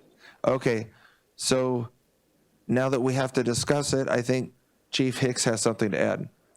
Okay, normally our bail schedule for the city has, for violations, it has certain dollar amounts, and I don't know what the limit is. Some are 300, it may be 500 now. I'd have to look in the ordinance or in the code to see what the bail schedule goes. And whether there's a progressive fine schedule for some of these, I think there are. But if you get over a certain dollar amount, it comes into the misdemeanor range, which is a criminal offense. And if we write it as a criminal offense in our code, we have to provide the defendant with a lawyer, we have to have our own prosecutor, and we have to have our own magistrate, which we don't. That's why we cite under state ordinances and laws. So $500 is probably an appropriate number that was agreed to through Helen Sherrod to the court system and the lawyers. Councilman Guard, maybe I can help you. I just had an idea that could help facilitate this. Would you like to amend it to like $500 or the highest amount allowed by code? Up to $5,000? I could. Or just I could live with that, but I don't think at $500, or if that's what's allowed by code, that we've got a very effective defense mechanism here. Okay, Council. I understand the restrictions. You bet. Councilman Gleason. I would agree to that, Brendan. Okay. I'm going to see if your second will agree. Councilman Gleason, would you be willing to allow that modification to the amendment, $500 or the highest amount allowed by code? I actually had a question for Mike before I just couldn't get, it's hard to get in there. Okay, sorry. To the original motion. Mike, is this ordinance limit this to a one-time fine per person? Well, you say the information I got from the court system and the attorneys was that they came up with this dollar amount because it wasn't on the bail schedule, and a $500 fine per incident in a mandatory court. It's an attention getter, and hopefully, like you say, most people are voluntarily complying. and this is for that person that decides not to. And there are other penalties that are already in the system through the state that we can charge somebody for a more flagrant violation for disorderly conduct or even reckless endangerment currently under the mandate. And they had an incident, I think, up in the valley where one of the state troopers arrested somebody and they spit on the trooper and they told the trooper that they had COVID and they were charged with terroristic threatening. So there are other tools. I think this is a good attention getter. Okay, so if I'm understanding you correctly, you can give this ticket out to the same person more than once if you catch them continually violating. That's correct. We can issue it more than once. Yes, that's correct. Okay, yeah, that's all I needed to know. And Clay, yes, I will agree to the 500 or up to 5,000. Okay, so Councilman Guard, would you like to speak to your amendment? I just think we need to get everybody's attention as much as possible. I know that most people coming into this community are going to be, most folks have long-term connections with the community, and they're going to be as concerned about the community as those of us that live here. But there are some that are not. There have been contacts made with parts of the Russian fleet. Okay, Councilman Guard, Councilman Guard, you're starting to wander away. You're starting to wander away from the merits of your amendment here. Okay. End the comments. Okay, Councilman Gleason, would you like to comment as a second on this amendment? My previous comment stands. Okay. So, Council, your manager would like to interject something here. She's checking with legal while we're having these discussions to help facilitate and get you answers. And so she would like to add something here for Council. I'm just going to reinforce what Chief Hicks said, is that we can't impose a fine that high without taking significant additional steps because of due process protections, and the court will not impose it. So she's recommending the lesser amount, which is defendable.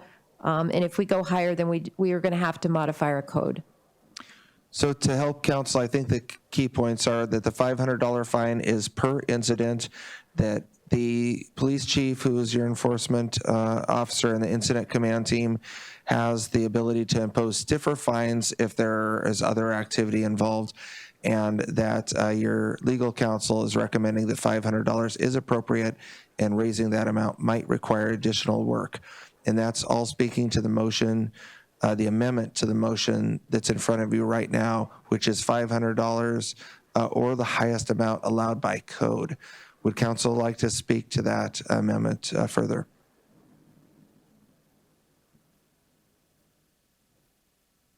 This is Kathy Sherman.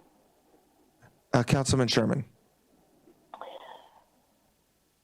I understand what Councilman Guard is suggesting, but I think with the clarification that this is more than one incident that could be this fine to be applied to, I'm comfortable with that. And I just would like to stay out of as much legal mumbo jumbo as we possibly can without getting in trouble, and this seems to do that for us. It gives Mr. Hicks, Chief Hicks, and the team another tool in the toolbox. Thanks. Okay, thank you. So I heard you speaking in opposition to the amendment. Is there other councilman who'd like to speak to this amendment?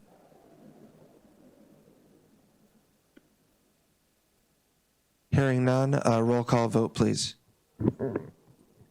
On the amendment, David Allison, Yes. Jeff Guard, Yes. David Gleason, Yes. Tom Baylor, Yes. Melina Meyer, Yes. Ann Schaefer, Yes? Kathy Sherman. No. Motion carries 6-1. Okay, so I'm sorry, no, they all voted yes, I heard. Oh, was Kathy Sherman a yes? I was not. I was in the negative. No. Okay, I'm sorry. Thank you for clarification. I thought I heard a yes there, so just trying to get the record straight. Thank you. So the motion as amended is now what you have in your packet, except that the fine is $500 or the highest amount allowed by code. Up to 5,000. Mayor, Up to 5,000. Councilman Baylor. Can't do it. Oh, what? You know what? I stepped over you. Can't do it. Maybe you better read. I thought the amended motion was up to what the law allowed. You're saying 5,000. Yes. Okay, that's right. Okay, it's $500 or the largest amount allowed by code. Okay, thank you. Two questions. One, does the chief support this? Because he's going to have to enforce it. And does this take two readings? Because this, I literally just got this a little bit ago, and I would rather have some time to digest and think about this and approve it at the next meeting. So does the chief support this? I support it as written, and like I mentioned earlier, we have other tools in the toolbox that we can use presently without it. So, like you say, they can be charged with a B misdemeanor or up to an A misdemeanor and possibly a B felony, depending on the severity of what they do. So right now, we're trying to educate them, and then we have other tools if they don't want to be educated. So that was your... Is that a yes, you would like to see this pass? I'd like to see it pass as written. I think it's just fine without the amendment. But it's been amended. I think Yeah. it's been voted. Thank you. Yeah. So Councilman Baylor, he would like to see it approved, but as written, not as amended, if you would like for council to reconsider your amendment. Yes, I guess I apologize. I was lost in the shuffling around, but my vote would be approved as written. Okay, so you're asking council to reconsider the amendment? Yes. Okay, because you're on the main motion as amended now. So is there a second to reconsider the motion as amended? Can I ask one question real quick? Councilman Guard. With what we took motion to, I'm not defending either side, but pretty well, we got the answer to what code would allow. So it's $500 or whatever code would allow, and to stay where we are within the code structure, $500 is it. So I think it's kind of a moot point motion. It's not changing anything. If the chief would feel more comfortable with it, change back to the original ordinance. So it's, I have okay, no problem with that. But okay, we can get there, Councilman Guard. If you say second, modification motion is what we ended up with. okay, if you just say I second Tom Baylor's motion to reconsider, we can get you there. Okay, so council, now we have a motion and a second to reconsider the vote on the amendment. So if you want to so if you want to reconsider that amendment, that is now in front of you. So would you like to reconsider it so that you can remove the amendment? Just voted again. Okay, we'll take a roll call vote to reconsider. David Gleason. Okay, so a yes vote means we're reconsidering, correct? Correct. That's correct. Yes. Kathy Sherman. Yes. Melina Meyer. Yes. Yes, Yes. that was a yes. Ann Schaefer. Yes? David Allison. Yes. Tom Baylor. Yes. And Jeff Guard. Yes. Okay, so we're reconsidering amending this, and Councilman Guard, you made the motion to reconsider. Would you like to withdraw that motion? I'm sorry, you made the motion to amend it. Would you like to withdraw that motion to amend? I will withdraw my motion to amend. Is there any objection from council from withdrawing an amendment to the motion as presented? Hearing none, that amendment has been withdrawn. So now we're back to the main motion to accept ordinance 1085 as presented in the packet. Call for the question. We have a call for the Mr. question. Mayor, Councilmember Allison, I have a comment first. It's 11. Councilman Allison, please.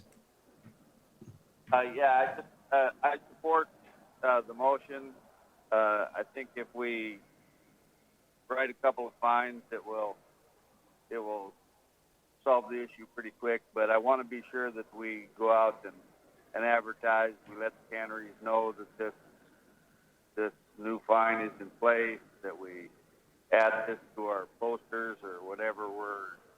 Get it advertised and then make sure that the first couple of people get in the police blotter in bold letters so that people know that we're serious about it. But I don't want it to become a Nazi state and be looking for people to write fines to. I want to be careful that we don't do that, but that we use this as a tool to get the serious offenders off the street. Thank you, Councilman Allison. Further discussion on the main motion. So we had a call for the question. Is there any objection? Okay, hearing none, roll call vote, please. So on ordinance 1185, David Allison, Yes. Melina Meyer, Yes. Kathy Sherman, Jeff Guard, Yes. David Gleason, Yes. Tom Baylor, Yes. Ann Schaefer. Yes. Motion carries 7-0. Okay, and just for clarification, that was ordinance, It is 1185. 1185. I'm sorry, 1185. I had it wrong on the agenda. I have it right on the. Okay, so thank you, council. I'll just make the comment that I know that council just got this in front of you, literally, if you even had a chance to read it, probably not. And so it seems kind of clunky to go through a rules process like that to get you to a place where you can do what you're trying to do, which is get some tools in place so that we can enforce these things and do it in a way that's legal and well advertised. And it's the tools that your staff need. So I think that's a good process, and good job. So now we are back to audience participation. I just want to remind the audience that number is 253-6202. And if you do call in, all you're going to get is on hold music. Don't hang up, just wait until we get to you, because there may be others in line in front of you. But now's the time to call in to make audience comments or to have audience participation at 253-6202. And I'm going to recess for 60 seconds or so. Mr. Mayor, can I make a comment first? No, we have council comments after audience participation. It's about audience participation. Yes.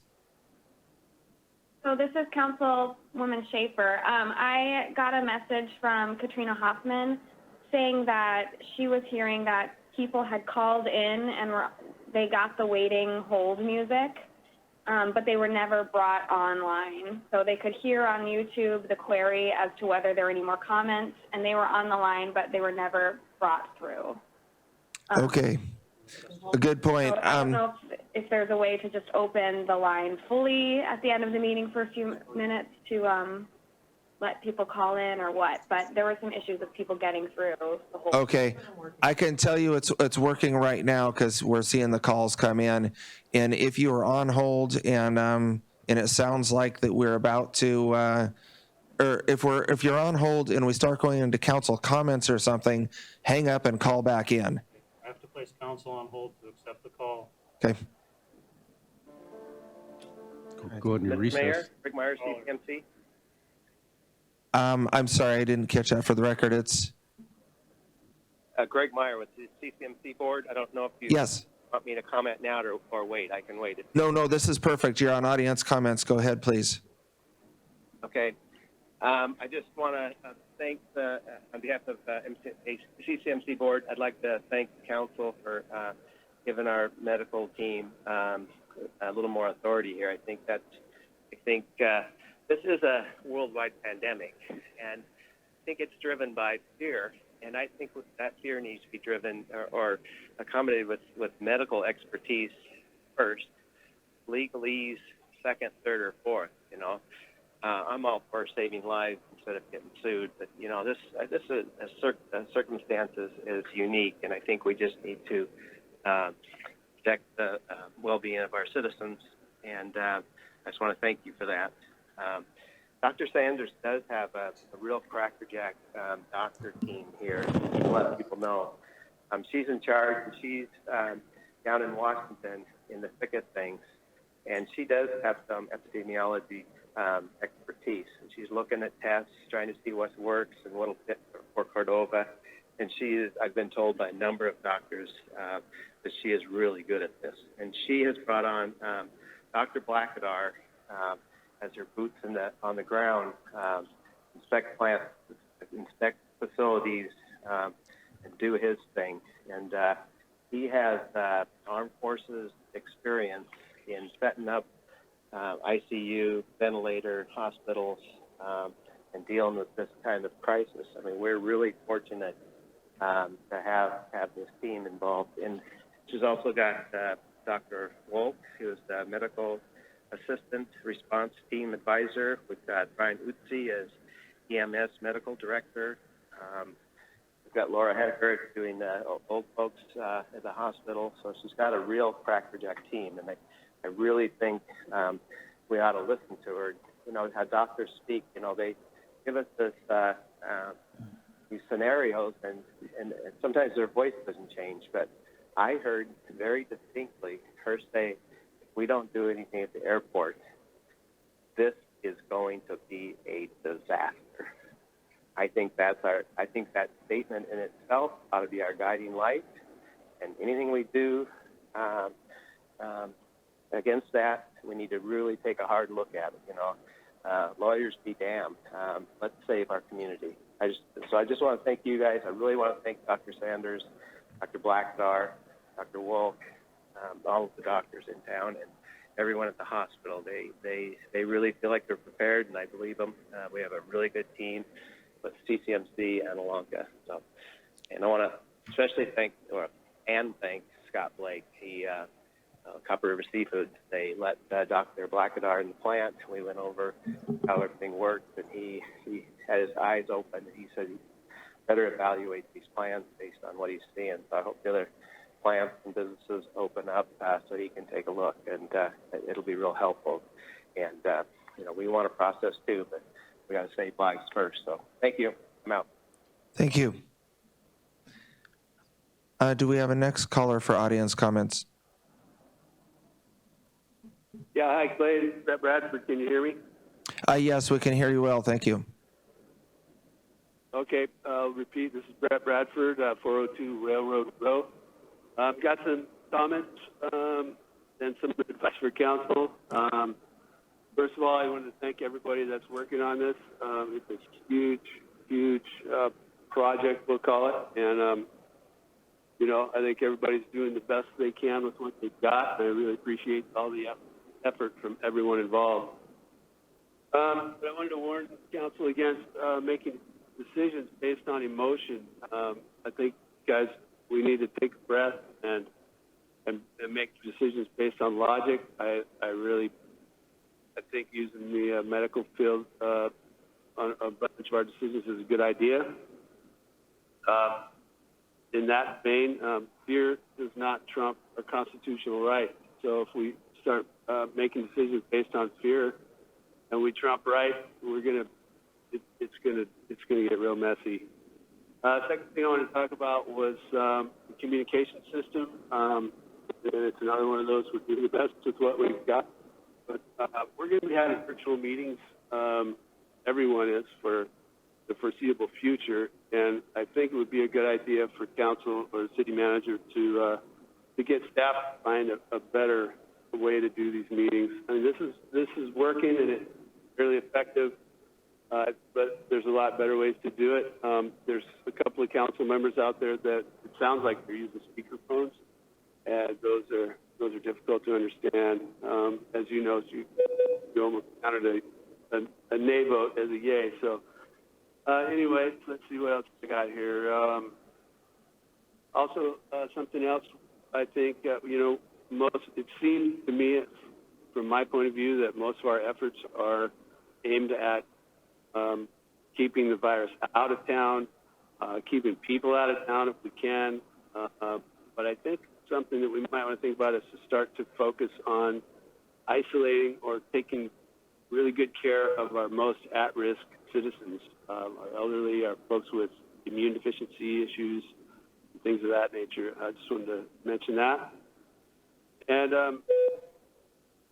lastly, I wanted to convey something that Jim Callander told me years ago, was that attorneys are paid to argue. So when you get an opinion from an attorney, just remember there's another one out there that's getting paid to argue that opinion. So keep that in mind. And that's about all I got. Oh, one more thing. Please, and I think Dave Allison might have mentioned it, if you guys can get the word out about this ordinance 1185 that you just passed, and get that information out to people so that they know that these mandates have some teeth to them. I think you'd get a lot better response from the community. So anyway, that's all I've got. Thanks a lot, Tom. Thanks again, everybody, for doing what you're doing. I'm out. Thank you, Brett. Thank you, Mr. Bradford. Do we have other audience comments online? Yep, I'm going to place council on hold.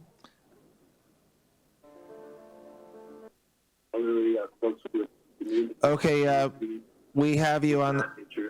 Excuse me. Excuse me.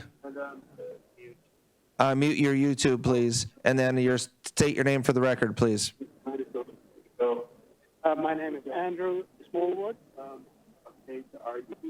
So when you get an opinion from an attorney, Mute your YouTube. So, Andrew, we're having a hard time hearing you because there's YouTube or something playing in the background. No, I've turned it off. Okay, we have you clearly now. Thank you. Okay, thanks, Clay. I have a very specific concern in town with a retail establishment that does not appear to be responding to the situation. And I'm wondering what sanctions the city can take to basically enforce compliance. I think this ties into what you've been talking about.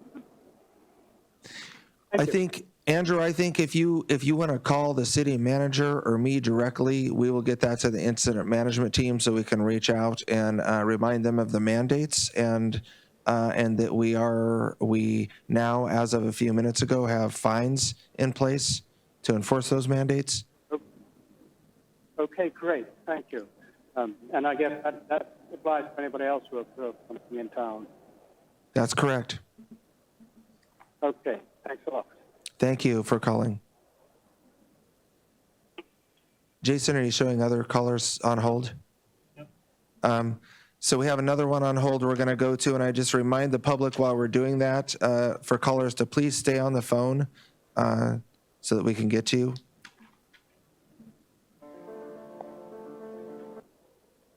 Okay, if you could state your name for the record, please. Hi, this is Kinsey Justa. I'm at 601 Spruce Street. I just have a comment regarding the discussion that you guys were having about issuing fines to folks in town who are not complying with safety measures.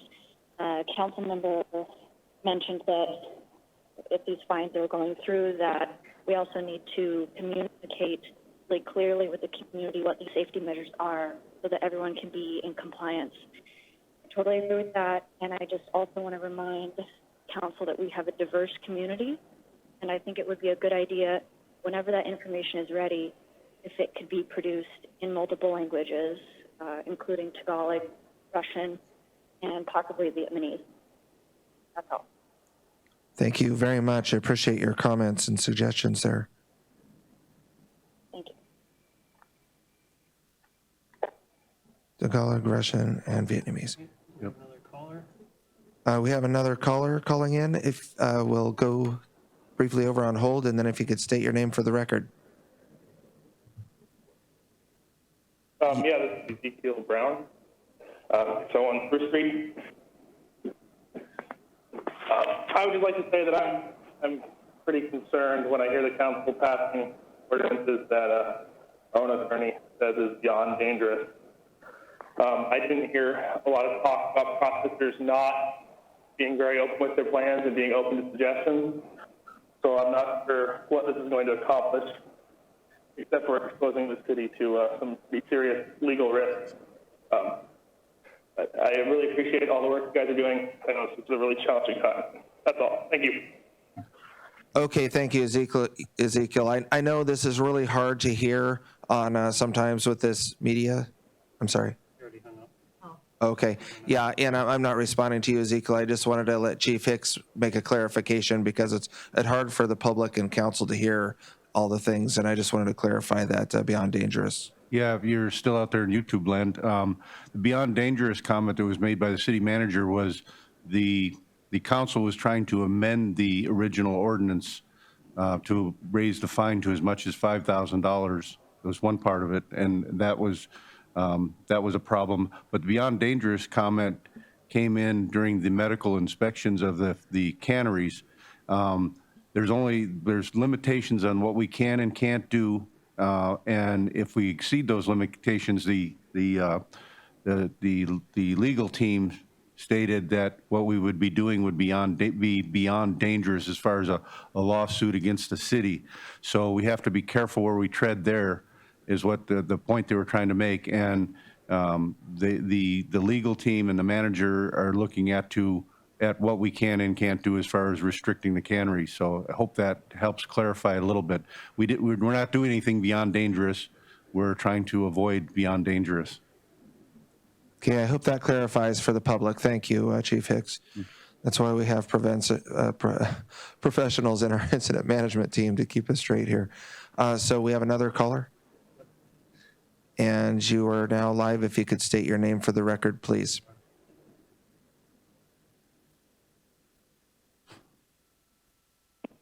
You are live. If you could state your name for the record, please. Oh, you bet. This is R.J. Kopchak. Thank you, RJ. Yeah, go ahead with your comments, please. You bet. So I, again, appreciate everybody's effort. I think that the greatest face right now is getting the pinnacle defined. Clay, I would like you to take charge and start issuing the directives that your great leadership under the ICS has to get them to implement plans. And I know it's going to cost money. So as well, I think you guys need to come up with a budget and get some folks hired. During the chaos of the oil spill, we got some money immediately to get staff on board to get things going. We don't need to wait for the first case in town to make those kinds of efforts. So let's shake it up. And Clay, take charge. You got it, baby. Thank you. Okay, thank you for your call. Another one? We have another caller online, and we will ask you to state your name for the record now, please. Sarah Parker. Thank you, Sarah. Comments, please. Yes, this is in reference to the small community emergency travel order, which Cordova has approved for and met the criteria for. Though I've heard the city manager mention twice in the last 24 hours that she believes the small community emergency transfer or travel order was not intended for Cordova, though she has not stated any specific reason for why. I understand that she stated that the city, I'm not sure who or under what authority, but I'd like to ask who and under what authority are they seeking to be unapproved from the governor's office after we've already received approval. And furthermore, I'd like to add that I would hope the city in this situation, as serious as it is, would actively be seeking a second legal counsel. Thank you. Okay, thank you for your comments.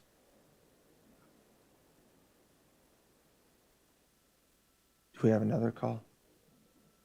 It doesn't look like we have any other callers calling in online, so we can go to council comments.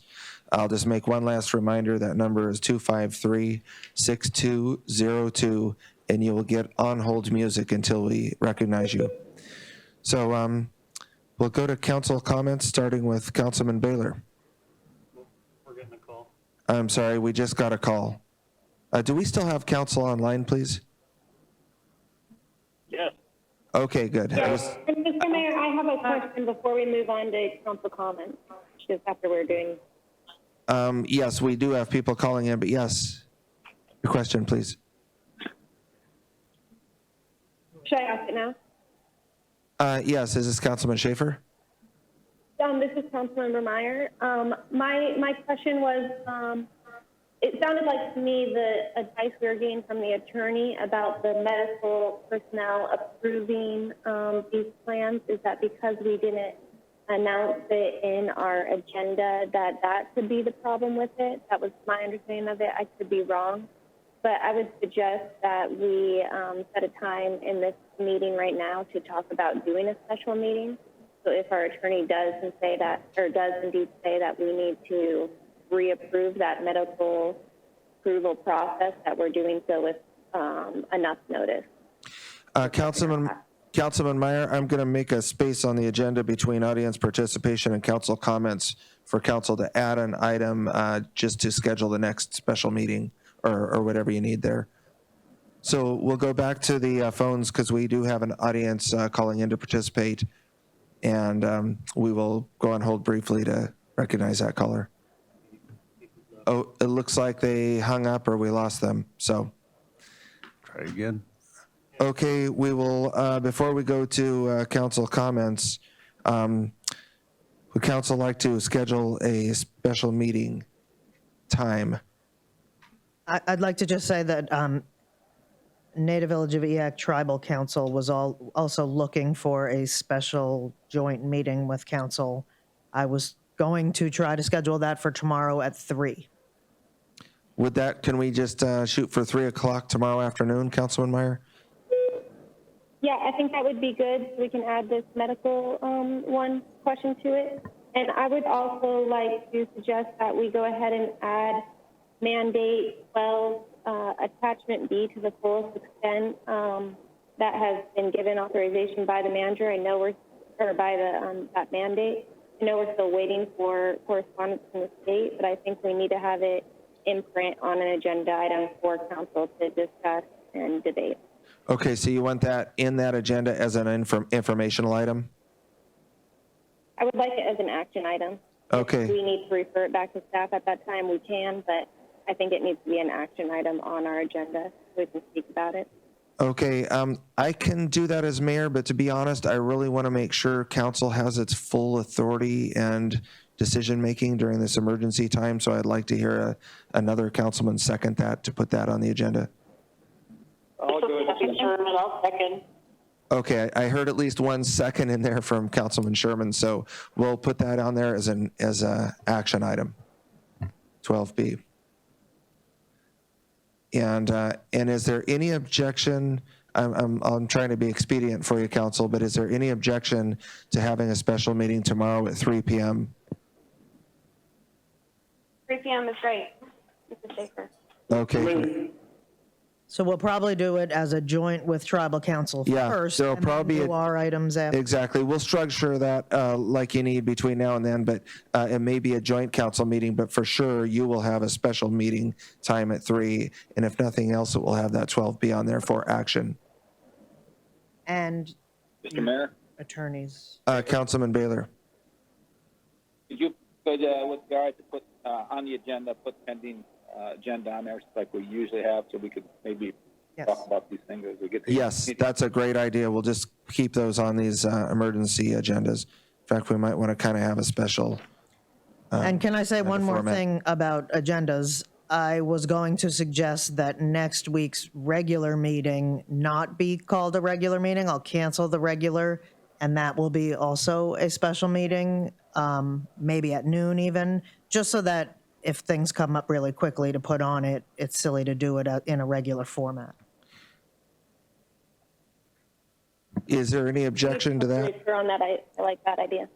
Okay. Yeah, I think I hope we're capturing the idea that this is kind of a special time, and as we come up with a special meeting agenda format, that we can just use that going forward, that acknowledges that we're using these, call in and media and leaving places for things like pending agenda and so forth. So, and maybe that splits the difference between a big, bulky, regular agenda and a little more nimble agenda. So, is there, yes? Dave, I Gleason, just, I don't know if it's too early, but at some point we're probably going to invite the manager of Alaska Airlines to take part in the meetings where we're talking about travel restrictions. Just throwing that out there. We can, okay, well, we can think about that. Maybe that's something to discuss in the pending agenda that we'll have at tomorrow's meeting. Okay, anything else for? I wanted to bring it up. Okay, yeah, no, good point. So, Chief Hicks? We can ask the Alaska Airlines question, we can ask, but my understanding under the mandate is they're very limited on what they can do as well. They can ask people if they're essential travelers, and the person says, yeah, I'm an essential traveler, and they have no way of verifying that. They can't stop them, they can't turn them around. So if the person lies to them, they can just come on through. That's my understanding of the governor's mandate. But we can certainly, through the management team, I can talk to the incident commander, Paul, and we can give a call out there and talk to Alaska Airlines and see if we can get some feedback on that for you. All right, this is Melina. I actually have a question that came up in my thought while you were answering that, Chief Hicks. Could we ask Alaska Airlines if somebody comes in and they aren't essential, say we get our protocol in, would they allow us to, would they fly that visitor out of Cordova on that same flight? Maybe that could be a question for Alaska Airlines when you do talk to them. We could ask them, but according to the mandate, they have no obligation to do that, and they won't do that, is my understanding. But well, because we're going to contact them anyway, and we'll ask that question for sure. Councilman Meyer and Council, what I could do maybe is we could reach out to the Alaska Airlines terminal manager and ask them as a special speaker or, a guest speaker at the beginning of the agenda so you can hear straight from her. I think I heard Council hearing they like to hear things firsthand through this process. Is that? Roger, so I think it's important for the public more than us to hear what she has to say. Yeah, I think that's a good idea. Okay, thank you, Councilman Gleason. Anything else, Councilman Meyer or any council for pending agenda and helping us kind of clean this up or get a process that works for you? One quick question is who's going to ask her to do that? Well, if it's for council, Susan would as a city clerk. Okay. And, I or don't Helen. want it to fall through the cracks. If I you say, want us to do it, yeah, we'll do it. no, that's a good point. We don't want council's request to fall through cracks. So Helen had to go back to her office, but Susan's here, so she's captured that. So do we have anyone else in the audience there? Okay, so council comments now. Councilman Baylor. Okay, my first comment is you came to me first on the last one, so you got to start shifting this up a little bit. All right. So just a couple suggestions as far as people, and Mr. Hicks could probably comment on this, but as far as people calling in if they see somebody not abiding by the rules, and I think you need to set up a different phone number, a call center. Maybe we can get one of the employees that aren't working at the darky or something, because the mayor and the manager are going to be busy doing other things. So give that some thought. I don't think we want everybody calling the mayor, calling the manager on those things. We could, and maybe Chief Hicks could have some recommendations, set something up there. The other thing was, if there's some angst about the doctor being able to approve the plan for the canneries, and I'm not saying we should do this. I'm saying run it by the doctors. Maybe if there's a violation and there's issues, if 2 doctors sign off on it, that would give it some weight. I don't know if that's necessary, but it's just a thought to think about. And the other thing is, I appreciate, as everybody does, appreciate what's going on. And as we got the briefing this morning, or the first part of this meeting on what's been started since January, what you didn't hear was the realization that we had to start this process up. What you didn't hear is we met with City Council, the mayor, and the manager. We discussed the issues, and we took their input. We told them our concerns, and we listened to what they would like to have their policies. You were totally left out of this loop. And I think if you see what happened here today, you had a request from medical staff, and on you had the emergency staff saying, well, we'll look at that and get back to you. You have council saying, no, let's act on it now. We've got the lawyer, we've got the funds, let's move.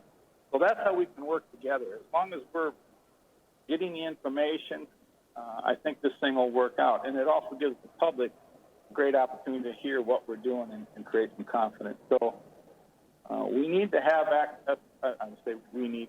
I think councilperson, somebody should be invited in to listen into these meetings that the incident command has, and council needs to be kept informed. And I think these things would run a lot smoother. So thanks, everybody. Okay. Good comments, Councilman Baylor. And I just want to ask, Councilman Sherman, is a PIO, do you attend those meetings as a PIO? I have not been attending them. I wouldn't be able to call in and attend them. I'm not physically going to attend. Okay. I was just checking because I thought that may have crossed that bridge for Councilman Baylor anyway. So, okay. Thank you, Councilman Baylor, for your comments. And Councilman Sherman, we can let you take comments next. Okay, well, I guess I will make a point of calling in because I think that would be helpful. I am compromised, though, so I'm not going to attend in person. I was going to follow up, too, on Andrew Smallwood's comment. I thought that was a really good one, and I agree with Tom that can't just have this call put into the mayor and the city, and I would suggest that they use Cordova Prepared at yahoo.com. Send them in an email with the information, date, time, everything in specific, and we can forward that on to the incident management team and most likely Mr. Hicks. That's all I have. Okay. Thank you, Councilman Sherman. Councilman Gard. Yeah. Again, I'd like to thank everybody for everything they're doing on this. I know that no process with this many moving parts in it is ever smooth right out of the chute. I know that we're working on smoothing it up communication-wise and where we've all got our input into it. So I thank everybody for everything they're doing on this. We talked about issues with integrating how processing may work here this summer. I think we need to focus somewhat on incoming fleet. There's information out there that there are portions of the incoming Russian fleet that are going to be coming in to show up a week before the fishery starts and are not going to recognize any authority from the city or the state on how they act when they come to fish. So I'm not trying to throw fuel on a fire or start fears or any of that, but it's something we need to look at as things are moving along here. Okay, thank you, so Council. That said, I will end my comments. Okay, thank you, Councilman Gard. Councilman Meyer. Yeah, I want to also thank everybody for all the hard work that is being put in. I know that everybody is just getting working around the clock. And so just remind everyone to kind of take a step back for yourself and go for a walk or spend some time, turn your phone on night mode. It's a great feature there, and then you can look at it when you need to, but take some of that personal time for yourself too. And then I wanted to say thank you to staff for doing these emergency meetings. I know that they're quick pace and moving, so I know that a lot of work goes into those. So thank you, Susan, and the manager and the mayor for making these happen. Somehow our policy box that City Council falls under, I know we've touched on it a lot, so I won't too much, but I think that we're all understanding of the structure now and what our role is. So I appreciate that this is being followed forward, and during these emergency meetings, we can set some policies. Okay, great. Thank you, Councilman Meyer. Councilman Schaefer. Hi, yeah. I'd like to also, thank everyone for all the hard work they're putting in, making these meetings happen, and also the work they're doing for the corona response. And I also wanted to give a special thank you to Dr. Sanders for calling in today. We're not medical experts, and so it's really important to have that input for these discussions. I think having her expertise was really helpful with some of the discussions we were having. It's just nice to be able to listen to the medical professional during this kind of scenario. I just wanted to make a comment about communications. I think it's really easy to feel out of the loop for people if they don't have Facebook, because there's a lot of good things and a lot of good information being shared on the Cordova Prepared page and the other pages on Facebook. And I know that the press releases are being posted on the Cordova City website, but we have that Cordova conversation infrastructure already set up with the email list. And so I think with all of these special meetings that are coming up, I don't think it would hurt to advertise the special meetings, even the daily press releases send out in those Cordova conversations, just to keep everyone a little more in the loop, people that don't necessarily have Facebook. So that's all I have. Thank you. Thank you, Councilman Schaefer, and I see Susan nodding about your suggestion and taking notes. That's a great idea. Councilman Ellison. Yeah, I'd like to thank the incident management team for their work, as everybody else has. We know you've been working hard and appreciate that. And but I'd just like to ask them to keep council in mind when they are making decisions and putting things out to the public, that I'd rather hear it from Heather or Paul, somebody from internally, before I hear it on the radio and social media. Sometimes that, we get calls, comments on something that's out there, and then I got to go to Facebook to find out what the heck they're talking about. And that's not the place for us to be getting information as council members. For a comment for you, Mayor Copeland, I know this is pretty stressful on you, and a lot of weight on your shoulders. But remember, you've got 7 others around the table with you that also have shoulders. You can help carry that burden, and certainly utilize that. We're all willing to help wherever we're needed, and utilize where you need to. And thanks for all the work you've been doing. Okay, thank you, Councilman Allison. And just to give you a little bit of ease there, the incident management team has kind of kicked me out of their hair and told me to go be mayor for a while. So I'm trying to do a good job of facilitating these meetings for you, because it can get a little tangled. Thank you. Councilman Gleason. Yeah, I'd just like to say thanks to Helen and Clay and Susan for all their hard work, and thanks to Mike for coming out of retirement, or postponing retirement. Almost made it. And Paul and Heather, you guys are doing a good job. Just a few things for the public. I've been doing my shopping over the phone and doing taking advantage of the curbside pickup, and I'm just going to advise citizens of Cordova to start doing that, because I do think that's where we're headed. Also at the gas pumps, make sure you're hand sanitizing. That's an area that is high traffic. Follow the mandated protocols. That's our defense right now. And now we got an ordinance to try to keep people that are going to be arriving while towing the line. So thank you, everybody. Thank you, Councilman Gleason. And there's only one item left on the agenda. And I would entertain a motion to adjourn. So moved. If there is no objection, and I will pause for a minute, we're adjourned.